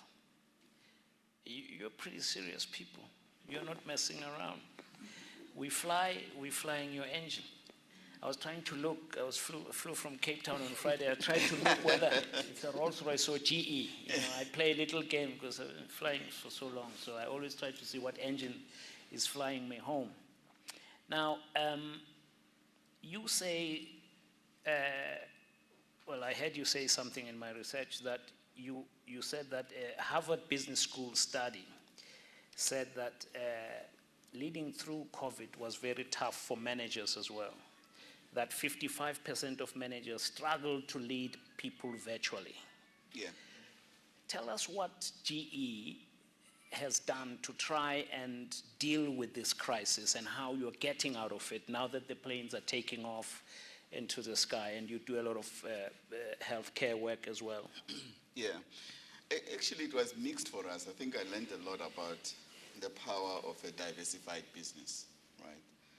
The aviation business pretty much collapsed, not just for us, for Boeing, for everybody, because people were at home, working from home, countries were closed, so volumes went down quite badly, like 90% overnight. I mean, I think the only saving grace was that we were still transporting cargo. So it was the cargo planes and a bit of military that was still up there, but like a huge, huge knock. And of course, as many businesses would do at that time, you focus on driving out costs and obviously reducing your operating costs and think about your sustainability. So that business struggled quite a bit. The healthcare business actually improved because while we supply about 50-60% of the equipment you need to run a hospital. And when hospitals are not operating, especially the elective operations, we had a huge knock there. But of course, ventilators and patient monitors and all the things that we do related to COVID care went up the roof. I remember at some point in the UK, we supplied in 2 months what we would have supplied in 2 years, you know. And because that was how urgent it was needed. Remember, there was a shortage of ventilators, and that created a lot of opportunities and innovation for us. So one of the things that I'm still blown away thinking about it is that in one of our businesses, we took a hangar where we install airline engines and repair the engines. And because it wasn't busy, airlines were not flying, we converted that into a makeshift factory to make ventilators, and used the same staff that were in aviation to now work in healthcare temporarily, you know. And similarly, we partnered with local companies like Dinel here to make ventilators, because there was a supply, and say, well, how can we repurpose these people? How can we train them? How can we partner and do that? So there was a lot of learning you get to say that collaboration and unexpected collaboration can happen in crisis, you know. And many people attest to the fact that they digitalized their companies. I mean, SIM was lucky to have been ready and had MS Teams, but many companies were not ready. They had to implement digitalization, and many of them were able to do that in 6 weeks, what they thought was never possible in a year, because it was a necessity. And I think for me, there's a lot to learn from a leadership point of view around why is it that there's so much we can do in crisis, but when you are not in crisis, you say it will take 2 years, it's not possible, it's not this and that. How do you tap into some of that creative energy and resolve? The energy business was quite interesting for us, because while the demand for power during COVID actually reduced, because a lot of the consumption is by industrial clients. So you think about your mining, your manufacturing, because economic activity, especially in corporate, went down at the beginning stages. Then you would think that with that demand, our business will go down. But many utilities took a view to say, it is a crisis now, it will end. Here's an opportunity for us to do long-term maintenance that we never had a chance to do. So then they said, oh, thank God, now we can close some of these power stations and maintain them properly, because the demand, because sometimes, you know, you have to keep going and you can't maintain because the demand is there. So now when there was no demand, they closed down and our business hit the roof in terms of services. But here's the interesting thing, and I really learned a lot about different ways of doing business and forced by crisis, but then you say, how do you do it outside of crisis? So we have like central field services teams that goes around the world, because our equipment is the same. It's not economic to keep them in one country, the people who services the equipment that we have in power stations. And they literally fly around the world because these are highly specialized engineers, and then fix things and support the local teams. In COVID, they couldn't travel. And guess what they did? They were able to fix working remotely with local teams and actually giving them instruction on a video call. Said, okay, just point your phone and show me the equipment. Okay, then it's like that. Okay, touch this, do that. We were able to maintain 80-85% of the standards, but without having to be on the ground. You know, and that allows us to now do more and support customers remotely and so on and so forth. So the energy business, I think in COVID, held its own because of the shutdown and the maintenance. But the good thing coming out of that is that many countries then realized that they needed to rebuild their economies post-COVID. And a lot said that we'll rebuild these economies through infrastructure-led projects. And many have chosen renewable energy to be accelerated and to be the infrastructure they will do to create jobs, to stimulate the economy and have the activity. And of course, that plays to our strengths. So right now, I mean, renewable energy, there's more demand than there is supply. And we have a challenge in terms of inflation as well. So that is quite good for us, for business. Not great that we sometimes not able to satisfy customer needs, but I think the energy business, the future is really looking really, really great. And similarly with healthcare, many countries were caught napping. They were caught to realize that actually they don't have the capacity. Their services are too expensive. They are too traditional in the way that they've been doing things, and they need to use more technology, precision healthcare. They need to improve access, and they need to drive training. So there's a mad rush right now by many governments to build capacity in terms of healthcare. because they were threatened by what happened with COVID, and that's very good for healthcare. And on aviation, you'll be surprised, but in many countries now, the volumes are back to about 90% of pre-COVID in domestic markets. The one that's lagging behind is international travel, because some of the countries are still shut. But domestic is about 90%, and international, as soon as they open, it goes up very quickly. If you look here domestically, United is back, Emirates is back, British Airways is back, and they're starting to add more and more routes. Of course, we do have other challenges, like sustainability of some of the airlines, like our customer Kulula and Com Air and so on. But I think, to Sim's point, for us, we see this activity in terms of the flight volumes, activities in terms of consumption of energy and so on and so forth. I share the sentiment that the economy is picking up again. It's really picking up at a good pace. You know, in lessons from this crisis, I read that you said we need to unlearn some things, and I was fascinated by that concept. And I also want you to quickly squeeze in. We're tight for time now. Yeah.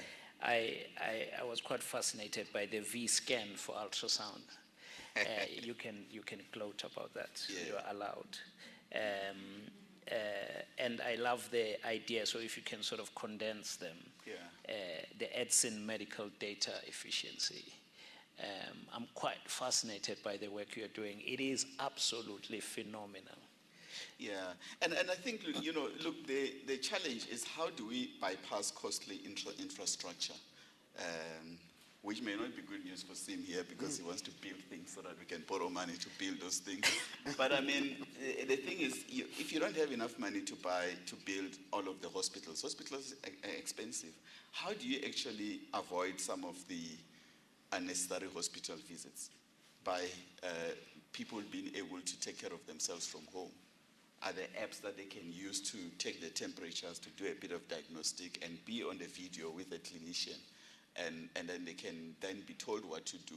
Now you've got take a lot e-commerce everywhere, and then once you've got told what to do, you do through telemedicine, then you send the medicine from where they are. You know? And so can that help us not having to build more hospitals but still keep people healthy and make them informed? I mean, Sim talked now about spectrum. So with the spectrum that has been bought, 14 billion, data prices we need to hope will come down. Access to all the work that Google is doing, and Facebook and the UN and so on, access to smartphones should be more accessible with prices coming down. So if people have got smartphone and they've got cheap data, can you do more without them having to leave their homes? So even with healthcare. So for us, that's the challenge. And then what you're doing with a product like a V-scan, which is like the size of a small of a cell phone, and the next evolution of it is to do it via the app. Is that instead of a pregnant woman leaving home to go to travel 15 kilometers to go to hospital to go and check how their pregnancy is going, can they do it from home? They save time, they save money, but actually you can scan. And that technology exists today. But secondly, we're saying that in our continent, we've got shortage of doctors. But we've got maybe nurses. So what are some of the things that we can push down the value chain, where you don't necessarily need to be cared for by a doctor? You can have a nurse, you can have an intern doing that in a clinic. And if they do need a doctor, and then you just dial a doctor there, and then they can see what you see sitting in their office in Johannesburg in as a view, rather than in a rural area where they cannot visit because of time or cost, and you still get the care. So that is the challenge and the opportunity that we have, and I think that's what we need to be thinking about.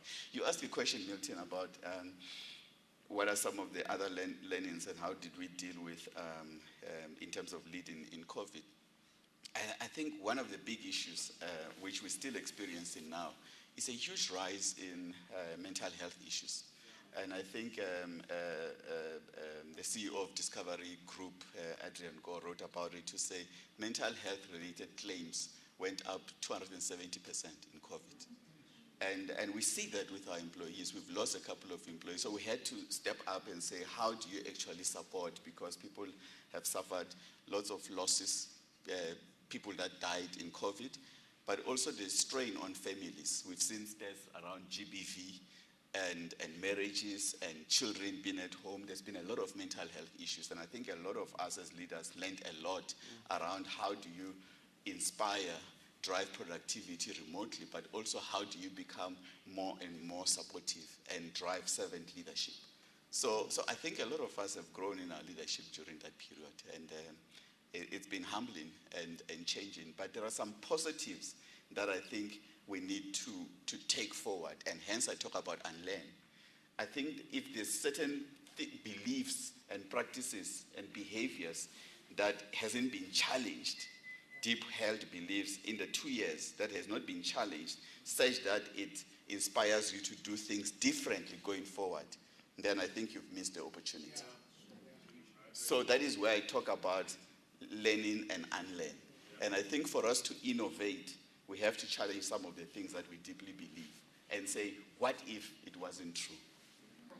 What if it wasn't true? And that way you're resetting and creating a new platform for you to, if you challenge the truth today, then you're opening yourself up to a new possibility and a new truth. And that's where innovation happens.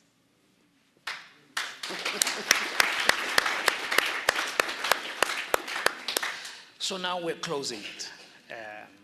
We can talk all night because there is so much to talk about. I haven't even asked you about half the things I wanted to talk about. But we have to close it and open it to questions. One of the things that is important about this discussion is a CEO with a purpose. So I'm going to start with Sim. I want you to think about what is your purpose? What are you trying to achieve in this job beyond KPIs, right?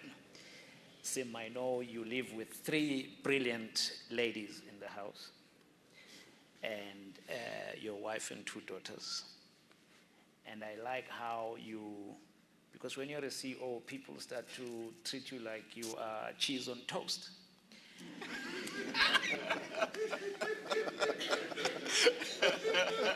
Good cheese.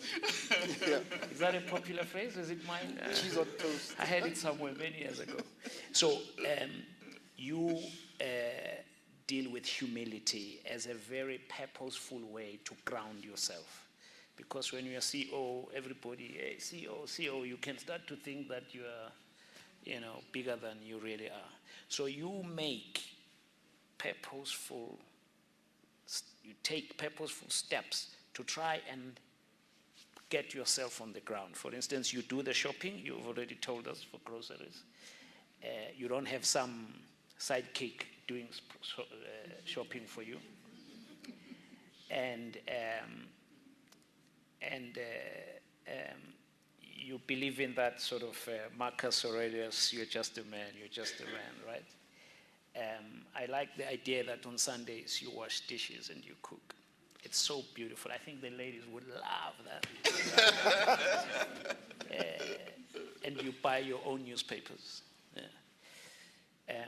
How does that help you ground yourself? What does it say about humility and being just reminded that you're just a man? You're just a man. I think, the tragedy with the work that we do is that you can actually believe your own BS. And you can believe that you are the CEO even when you are at home. So fortunately, like you say, I've got an incredibly powerful wife who's highly educated, very smart, but a fantastic and decent human being and doesn't take BS. Yeah. And my daughters are the same. And so my Marcus Aurelius, the story around Marcus Aurelius was that when he would go into a public square and there'd be adulation, and he'd have a person standing behind him who was paid to do this, just say, you're just a man. You're just a man. You're just a mortal. And that gets done for me by my family, thank God. Secondly, I make my own bed.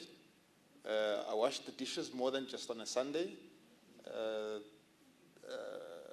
Saturday, Sunday, maybe Friday, but not just on Sunday. I do buy the newspapers, and I think it's important to do those things, to remain just a normal human being, and not define yourself as a CEO. Secondly, you speak about purpose. I made mention earlier on of the Jesuits. I believe that a mental model about life, philosophy, religion, principles is important in business to remain grounded so that you can make those tough decisions. Like when you decide you're going to be retrenching people, we have to make those decisions as CEOs. How do you do it in a way that is humane, meets the needs of the company, but does it in a way that is appropriate? My favorite story around purpose, quickly, is about Konosuke Matsushita. He was the founder of Panasonic, who in the 1930s visited a Shinto shrine. Shinto is the Japanese religion. And he decided, having visited that place, that actually there is no fundamental difference between a business and religion, because they're both human endeavors. They're all about what you do for humanity.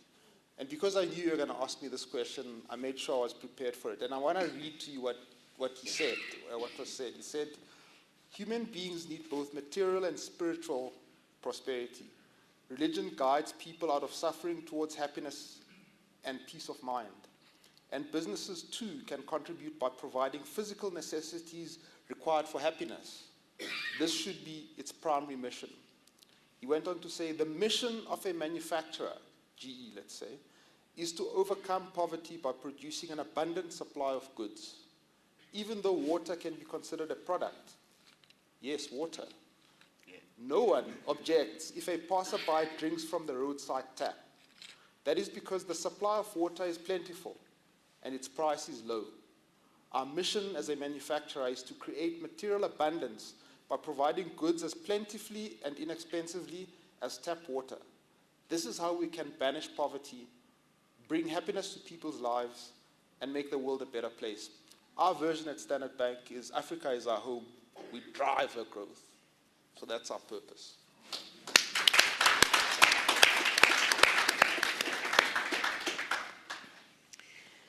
Thank you so much. That was so inspirational. That is beautiful. Gives me goosebumps. You know, you are not just a CEO, Njenje, who is Koko. I am so proud of you. I mean, just listen to that depth. Eh? Now, Nyimpini, you're closing with that question in mind. Purpose. And I wanted to make the point which I make all the time. We are feminists here, so the idea that there's no female today should not leave us badly scarred. We had Wendy Luhabe recently. We had Tailo Mojapelo, who runs BP. Sometimes the schedule just works out like this. We're not trying to be chauvinistic old geezers. Yes, Nimpini. Yeah, look, I think one of the things that troubled me in many ways, and I think it defines how I think about my purpose, is that,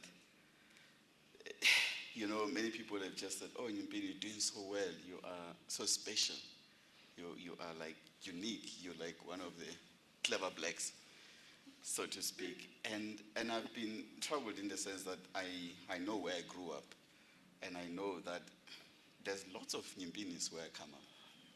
They really are. And in fact, I meet so many people every day who are much smarter than me.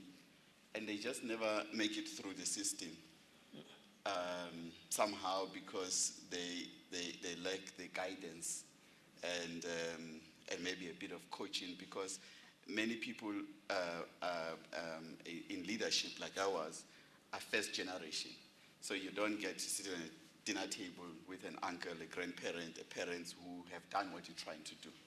And sometimes they don't even understand the job that you do and the title and anything.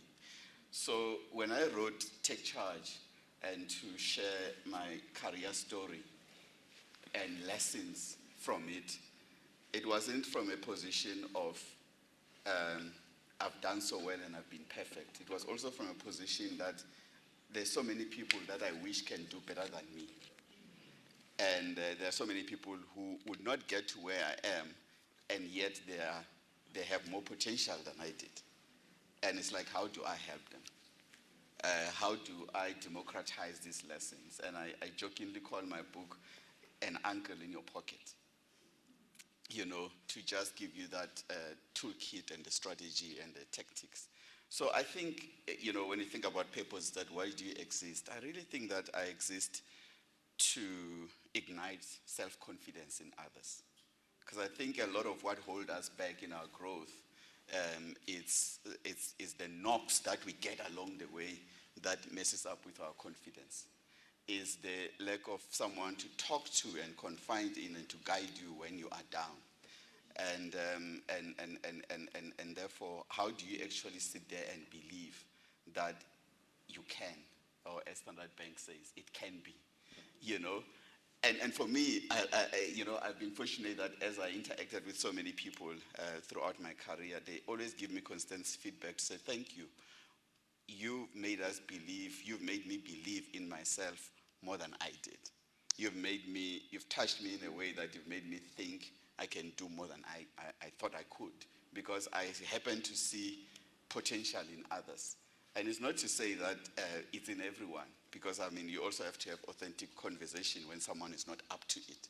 But it's very sad when someone can and they just get lost in the system because they lack guidance. So my purpose is to really inspire excellence and self-belief in others so that we can grow together and democratize the knowledge that we have.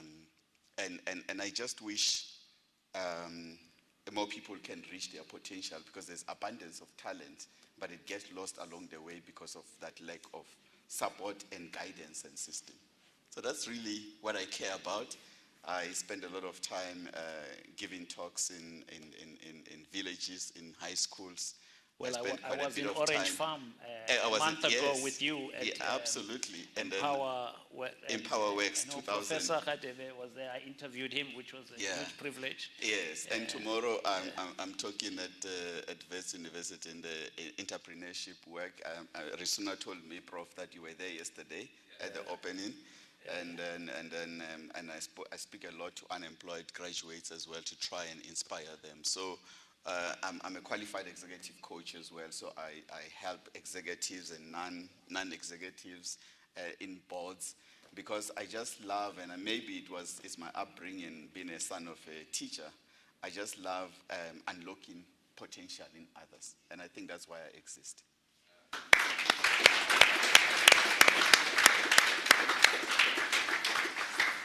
Well, look, thank you so much for that. I'm now opening it up for questions. So the roving mic should be already roving. I have a question here from Katli Matate.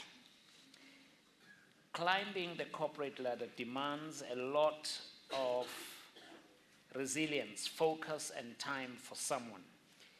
Is it possible to build a healthy family while being on the path of a corporate success? The answer is yes, because life is about choices. You can choose to attend a corporate dinner on a Friday night, or you can choose not to. So, for example, in my case, I just don't do it. The prof, for example, could beg, send me letters of demand. I'll not do a function on a Friday night, for example. So it's about choice, choosing what to focus on, knowing when to make sacrifices, and carving out the time both for yourself and your family, and leaving the balance of the time for your commitment. So the answer is yes, you can do it. Can I just add to that? I actually think that it's not either or, it's both, because when you have a happy family life and fulfilled, you can become more productive at work. You know, so for me, it's also a propeller, because if you're miserable at home and you're a stranger to your children and your wife, then it affects you at work. So I think it's a necessity in many ways. just to make sure, I kept on saying we've got an audience online, but I can be more specific. We welcome all the viewers on Facebook. Thank you for logging in and for following ULP. And those on YouTube, thank you, YouTubers, we love you. And we also have people who are following us via LinkedIn. So thank you so much. Stay linked in with us. And I have another question.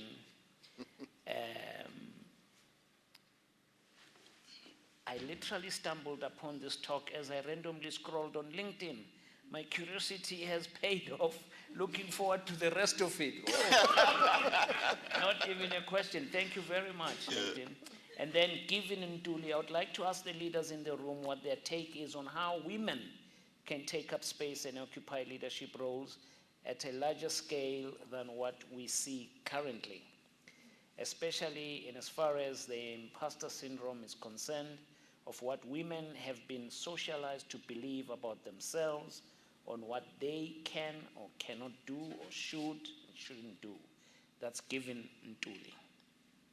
Who wants to start? Sim. So we have just appointed Margaret Ninaber as our Chief Operation Officer. Margaret is a chartered accountant, which we don't hold against her, just for those of you that are accountants. She's a chartered accountant, has got insurance experience, worked at one of the insurance competitors, ran our wealth division, then ran a large part of our product factory in our organization. She is an extraordinary executive. The chief executive of our consumer and high net worth business is Funeka Monjane. Funeka too is a chartered accountant. May the Lord have mercy upon her soul. She is extraordinary. She used to run large parts of the product factory as well in the retail bank. She's used to be the financial director of the retail bank. Lots of experience, lots of know-how. So that is Margaret and Funeka. The point I'm making is that organizations need to be deliberate about making space for people who are traditionally marginalized in society, whether that be black people in South Africa, women, in particular African women, or Muslims in Nigeria, because we operate in Nigeria as well, people from the north. You have to actually be deliberate about diversity, inclusion, and in the case of South Africa, transformation. You also have to be deliberate about it from a philosophical and a business point of view. So speaking as a chief executive, I believe we've got to do this because it makes us more competitive. Yeah. So Standard Bank has to transform, and it has to do so faster and better than the competitors. I nearly said simpler, better, faster for those who are older in this room. And we have to do it because it's going to make us better than the other guys who are turquoise and green and so forth. And we've got to do it faster than they do it, better than they do it, because it's about the competitiveness of our company, apart from being just philosophically the right thing to do. Society has to make sure that it deals with these matters as a matter of human rights and creates the structures and the processes to do it. And then from a human point of view, I cannot speak on behalf of women. I mean, women need to speak for themselves. But all I can say is that you need to do the basics. You need to have the know-how. You need to have the energy. You need to have the gumption, and you need to fight. I said to you, life is about the ideal of the life of struggle. You know, we struggle to arise. And that's the best I can do. I mean, I really can't speak for women, Milton. So I'll fire two questions and then we go to the floor. Yeah. So one question is from Tshabalala, who you might know from your UCT days. No. I went to a real university. Yes. I went to Rhodes, not UCT. No. I'm mentioning. Oh, you're talking about me? Yeah. Yeah. Sorry, my eyeline was like, wrong. did I My miss eyeline something? was wrong. Sorry. What is their take, you guys, on building resilience in the youth, given a very challenging environment that the youth are faced with when trying to access job opportunities? So hold it there. Yeah. And then I want to get so that we finish and we come back in the room. If you were headhunted, this is from Port Dow, if you were headhunted to lead either an SOE or government parastatal, would you consider? Would you consider it as a challenge or a change, or change the culture? That's a very important question. Think about that. And then there's a lovely question, which is the last one online, from Clyde Mulligan. What has been your most memorable mentorship moment experience? Do you want to start? All three? All three, one line each, please. Because we're tight for time. Yeah. And please get your questions ready and comments. We're taking just 4, right, guys? 4. It's a Thursday, it's late. We know it's nice, but we want to get home safely with load shedding and all that. We want you to get home safely. Yeah. Right, yeah. So I speak to a lot of youth who are going through challenges now because of 70% or so unemployment. And two things I say is, one, strengthen your resilience on bouncing back, because you're going to get more rejections than yeses, and it's about how you learn from each touch point, because it is the reality of where we at, to say, do not let that no knock your self-confidence, but what you learn from that journey. The second thing that I say is about take the opportunity to broaden your skill base.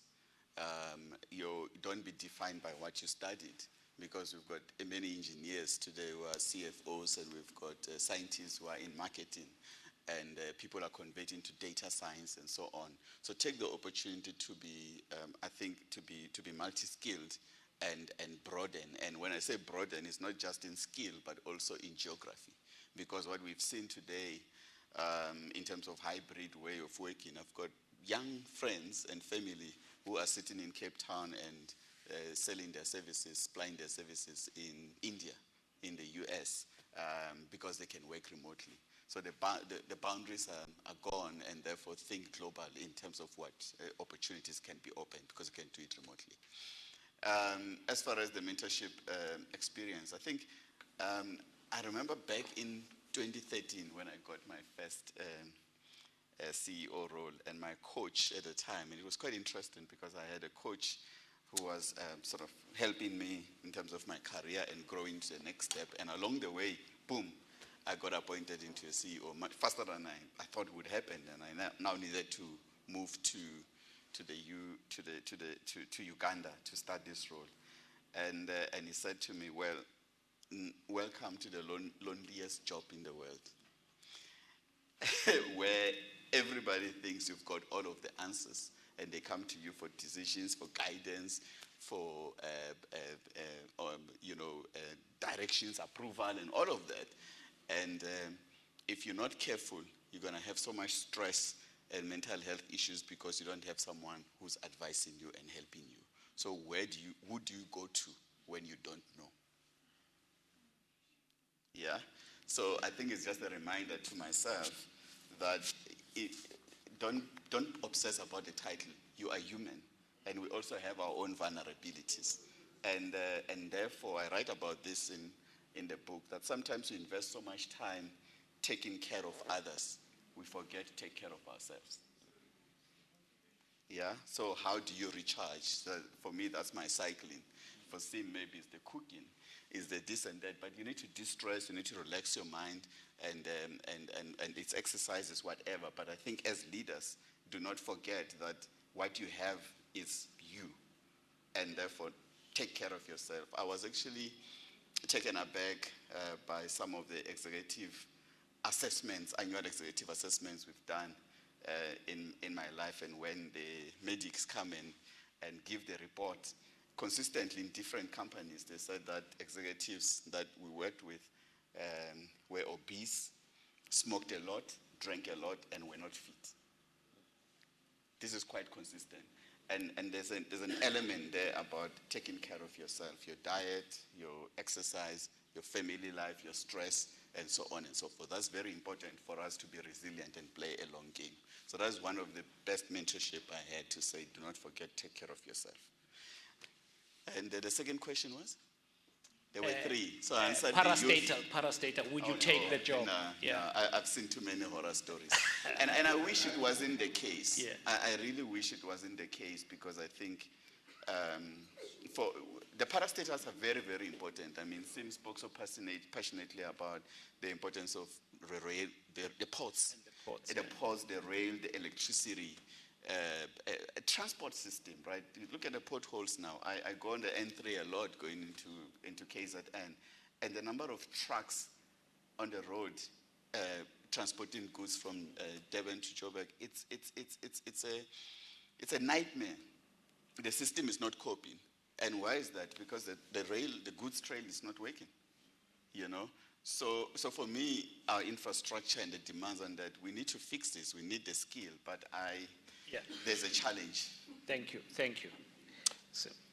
On the first question, I would say technical skills are very important, and I would encourage more of our people to attend technicons and TVET colleges. One, SOEs, I will say to you in all honesty, I wouldn't do it.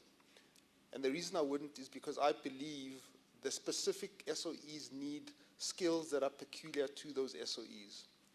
ESCOM needs to be led by engineers, not a failed banker, so I would not do it. I wouldn't. Transnet needs to be led by people who understand logistics.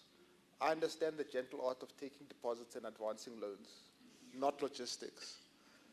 Financial institutions that are parastatals, I think it's a thoroughly bad idea for the state to own them. It's a waste of resources, so I wouldn't do it. So the answer is no. And then the most important and meaningful career mentoring experience was when my boss said to me, you're running a big business, you're the big CEO of Stanbic Africa, you've bought big banks in Uganda, Now you need to step back and go and run the retail bank because you want to be the group chief executive. It's a demotion. You've got the choice. You can remain this high-flying strategic guy, and you can stay as you are, you can change to mainstay. So I chose to step down, take a step back, because that's what my ambition was, to be a group CE. Yeah. Took a demotion, did that for a few years, and that gave me the capability to be able to understand not just the wholesale bank, because I was a wholesale banker, understanding the geographies. I could also understand the retail bank, which put me in a position to be able to be the group chief executive.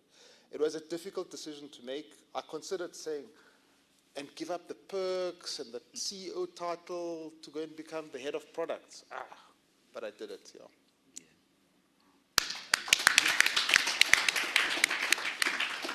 Okay, hands. No, I've already got the 4.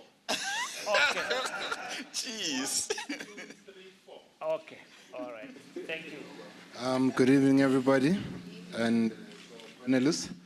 The name is Allen Narangumalo from Katlehong. Just a simple question for Mr. Tshabalala, but it's going to be two-pronged. It's one question. Mshengo, people in the finance sector always say, coming out of this COVID situation, financially or economically, small business can play a big role. And most of the small businesses come from townships and underprivileged areas. But now the problem is getting support, financial support from financial institutions, not only your bank, but across all banks.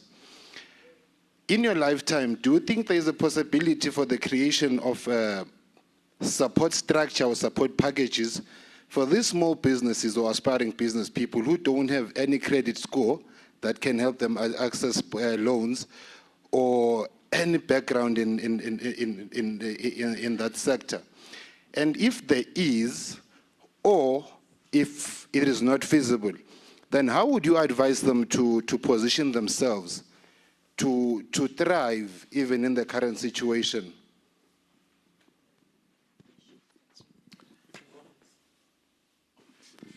Yeah, sure.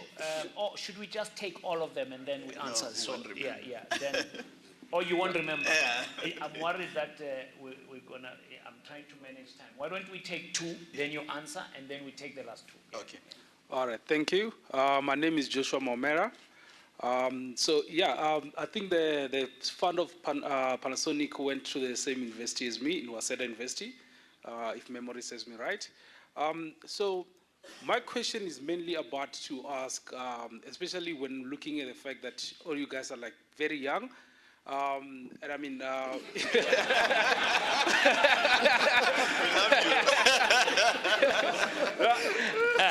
because if there's one thing, and you mentioned that you were some of the few first black leaders that were out there to be leading, right? And that was a good opportunity as well. So what I want to know about is that if you look at Baba Khadewe here, he retired from Sasol and then he decided university, that's a good place that's is going to go, right? So now the question that I have, and this is a question that we usually ask ourselves as young people as well, like even my friend here, we've had this conversation a couple of number of times. They say, what's going to happen if, as a young person, I get into executive positions at a younger age?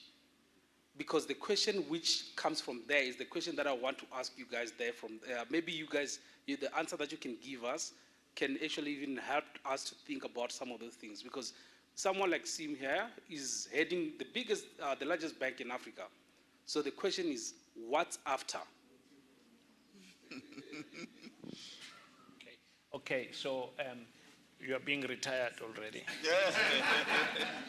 So, yeah. Quick short answers, please. Yeah. On the first one, the answer is actually yes, because the country is not short of capital. So let me repeat, the problem is not lack of capital or lack of funding. There is a surfeit of funding. Money coming from pension funds, insurance companies, the banks. So there's no shortage of funding. The bank's duty, and I have to emphasize this, is not to take risk. And I know that you may want to chase me out here, Baba Khadewe, please protect me. But I have to tell the truth. The job of a bank is not to take depositors' money and run risks with that money and be unable to repay it. The job of a bank is to take those deposits and make sure that it is certain to repay those deposits when they fall due. The consequence of that is that we cannot take risks with depositors' money and speculate and become venture capitalists. There are other people who are more skilled than the banks to do that. That's one of the main reasons why people often struggle to raise capital from the banks. We're not geared to take those kinds of risks. So that's the first point I would make. I'm sorry if it does not sound pleasing, but it's the truth. The second point to make is that, but there are institutions that make it possible for the banks to apply what is called the 3 C's. It's capital. Does the borrower have capital so that when things go wrong, you can take the capital? Does the borrower have cash flows? That's the second C. So do they have a viable business that sells products that generates cash flows necessary to be able to repay the loans as they fall due? And thirdly, character. Is the person trustworthy? Like my friend Milton here. When you look at him, you say, yeah, no, this guy is a person of honor. Most of our businesses have got both of the last two, but often not the first. Capital, because people in Soweto, Katlehong, do not come from families that have left them with pensions, with infrastructure and capital that then gets used to finance the equity in business. We just don't have that. And perhaps the first generations of that capability are starting to come through, but it's not ubiquitous. But the state has got vast sums of money, but they sit in pockets. It sits in subsidies here, cooler there, etc. And we've often argued, and I've certainly argued, that the state could take that money, pool it together, and use it to finance and support the equity or the capital that is required by small businesses. But because policies are based on line ministries, it ain't going to happen unless somebody takes the lead to make it happen. So the answer is yes, it's actually quite possible, but it requires policy making and leadership to make it happen. The money is there to pull it together, to provide the capital that banks could look to in that 3C thing that I was talking about. And then the second question was, thank you for the compliment, but I'm not that young. I'm in my mid-50s, but it's good to know that people think I'm young. I don't know what I'm going to do when I retire. I'll address that problem when I get to it. But I have to say this to young people, because I think that was part of the question. The best thing you can do is to stick around, go through the hard yards, be patient, make sure you've got the technical skills, build up the experience, and big jobs will follow. Tragically, too many people move too quickly to get the big jobs, and they don't build the technical capability, the experience to be able to deliver in the long term. Speaking for myself, you'll notice that I was at Standard Bank for 22 years to get to where I am now. The previous job to that, I was there for 7 years, and the previous one, I was there for 3 years, but I'd made a mistake. I should never have tried to be a lawyer, which is why I joke about being a failed lawyer. Yeah, I mean, I think I would really support that. I think Sim said earlier, there are no shortcuts. I've been working since 1996. It's 25 years. And you earn the stripes. You deliver. You become reliable and consistent. And you become rewarded for that. But it's not a favor. You've got to deliver. And you've got to be trusted in the system and have the experience, because sometimes if you move too quickly, you will trip. You might trip because the foundation aspects are not there. And I'm not saying that some of the things that I've done in 20 years could not be done maybe in 17 or 16. But if you try and do what we've done in 20 years and do it in 8, maybe that's a bit too fast. So I think patience is important, and wait your turn. And luck also plays a role. But on the retirement question, or what happens after, I mean, for me, I have some plan, and it's driven by my purpose in terms of developing others. So I see myself post my corporate life doing more executive coaching to new CEOs and C-suite, because I enjoy that. That's a developmental aspect of unleashing next leaders.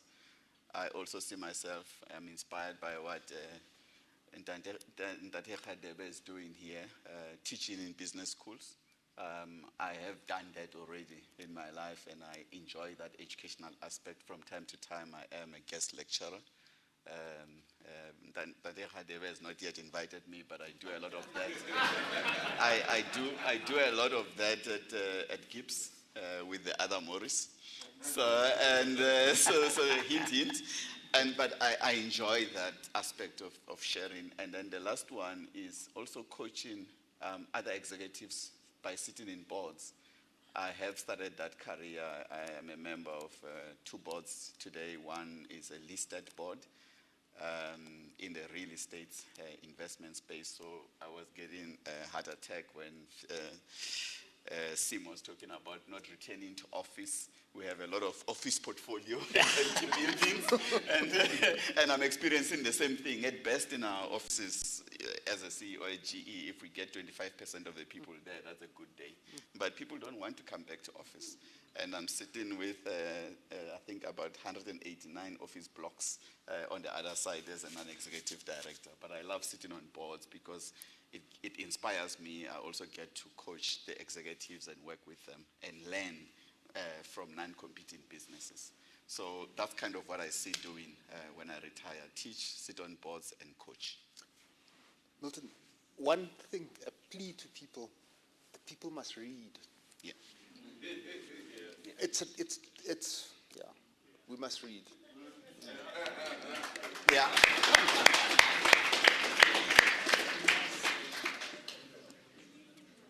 Evening. My name is Marie. I would love to say my voice is this husky. I just have a throat infection, so forgive me. Thank you so much for sharing both your stories. I'm very disappointed that you're a Pirates fan, but you can be forgiven because I'm a cyclist as well. But on a more serious note, we touched a little bit on the SME sector, right?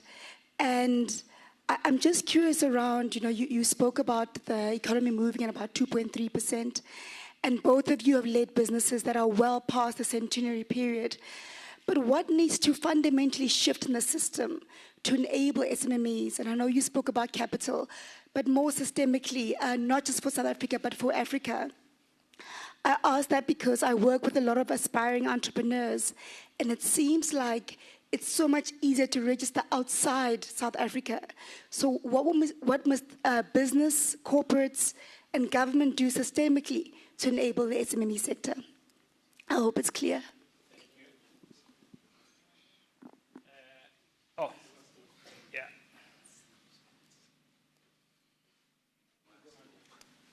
The mic is still off. Okay, it's open. Good evening. I think this is one of the best days I've had at ULP. It's an honor to be around such greatness. I say that because I was born and raised and schooled in Soshanguve, and to be around leaders who were born and raised and even groomed in townships is something that is really inspiring. And it also reminds us that this country was actually built, or rather, not really built, but we're at a point where it is what townships and rural areas, what they can contribute to the leadership that we have and contribute to the future of this country by the people that we have. I stand here misquoting stats, I say maybe, but I think from the census of 2021, it was indicated that there's about 15 million people living in townships. And my question is around sports. I'm in the sporting industry. I sit in one of the boards, the cricket boards in South Africa.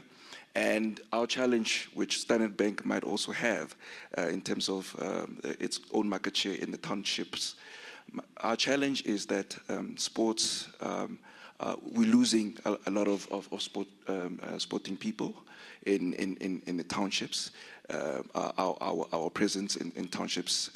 So my question, Mr. Tshabalala, is around that, to say, what have you observed and what insights do you have in terms of making inroads in townships from a Standard Bank perspective, seeing that you don't have the largest market share in townships, and also from those insights, what can sports learn, or the sporting industry learn in terms of those insights? And just by the way, in terms of leadership, or rather reading, leaders are readers. So my question to the both of you is, what is the one book that you do attribute to your success as a leader, in terms of all the books that you've read? And also, what is the one global leader that you have modeled yourself around? Thank you. Okay, Sim. Okay, so what needs to be done to stimulate the growth of SMEs? Accelerate cutting the red tape, give Mr. Sipongosi all the power and authority he needs to expedite that process, make it easier to do business in South Africa generally, but in particular for SMEs. Make it easier for them to be registered, make it easier for them to purchase property, make it easier for them to hire people, make it easier for them to get permits when they need permits, etc. I mean, the rigmarole that a business needs to go through just to sell its products and services is incredible, which is one of the reasons why we're rated so badly by the World Bank in the Ease of Doing Business survey. So that's the first one. The second one, what do businesses need to do? Firstly, we need to have a larger number of senior people in our organizations who understand our communities. So that's fundamental. We've got all the know-how, we've got all the data, but we don't have enough people that have got an intrinsic knowledge of townships and rural areas. And it's simple. We need more of them so that they're part of the decision-making processes in our organizations. And the same would apply to sport.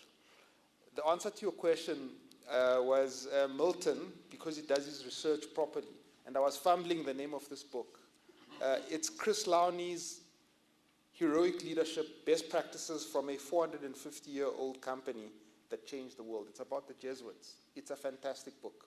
It talks about the Jesuits and it compares them to J.P. Morgan. And it goes through the principles I was referring to of heroic leadership, living with one foot raised, and so forth. Worth reading. Thank you, Milton. Thank you.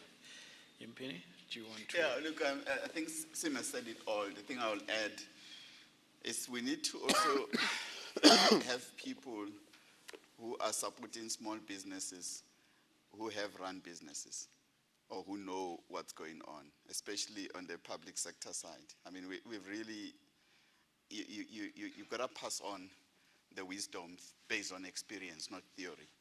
And I think there's just too many people who are there to enable small businesses, but they just don't understand business.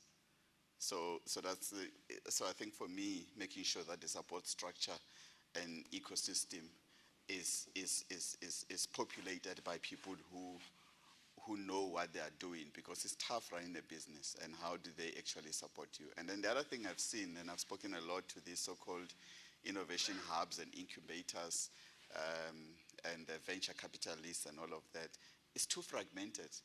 I wonder how they can be coming together and a sharing of knowledge. It just feels like people who are there to enable small businesses are just competing with each other rather than working together and collaborate and having the power in that knowledge. But it's very disappointing to me what's happening in South Africa in terms of small business success.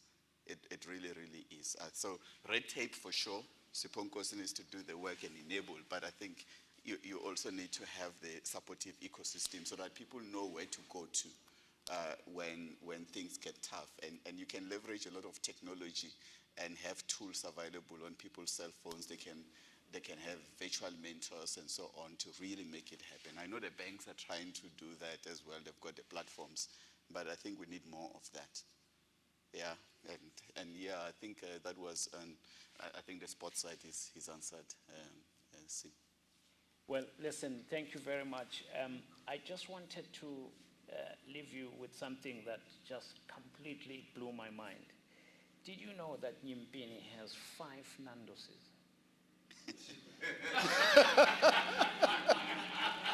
You're going to make everybody hungry now. No. It's 9 o'clock. Do you know Nando's? Yeah. He's running 5 outlets. You know, when I eat... okay. In the CBD. In the CBD. Of Joburg, when I order 1 piece and chips, I'm thinking 1 chips, full chicken, yo, 1 Nando's, 2, 5, yo, no rich. So sometimes to understand the gravity, and that's why I wanted to go through the stats about Standard Bank. You know, sometimes people speak above. I always, for my own personal reasons, I want to know exactly what's going on. I was reading about this guy, he's the CEO of GE, and he's got 1 Nando's, 2 Nando's, 3 and I'm like, yo, each time I order chicken, cut 8 pieces, chips, and, I'm making him wealthy. Well, listen, thank you. It's been a great discussion. I hope you enjoyed it as much as I did, Prof. Wow. Well, let's give them a round of applause. You can tell people that. Let's repeat that, a round of applause, please. For Milton, a round of applause. For Mabunda. Thank you, sir. Hey. For the banker. A round of applause. Thank you very much. Quick acknowledgements, Dave. Dave is here, he's looking for mentors. The partnership between ULP and a national mentorship movement. So if you know something and you know you can contribute,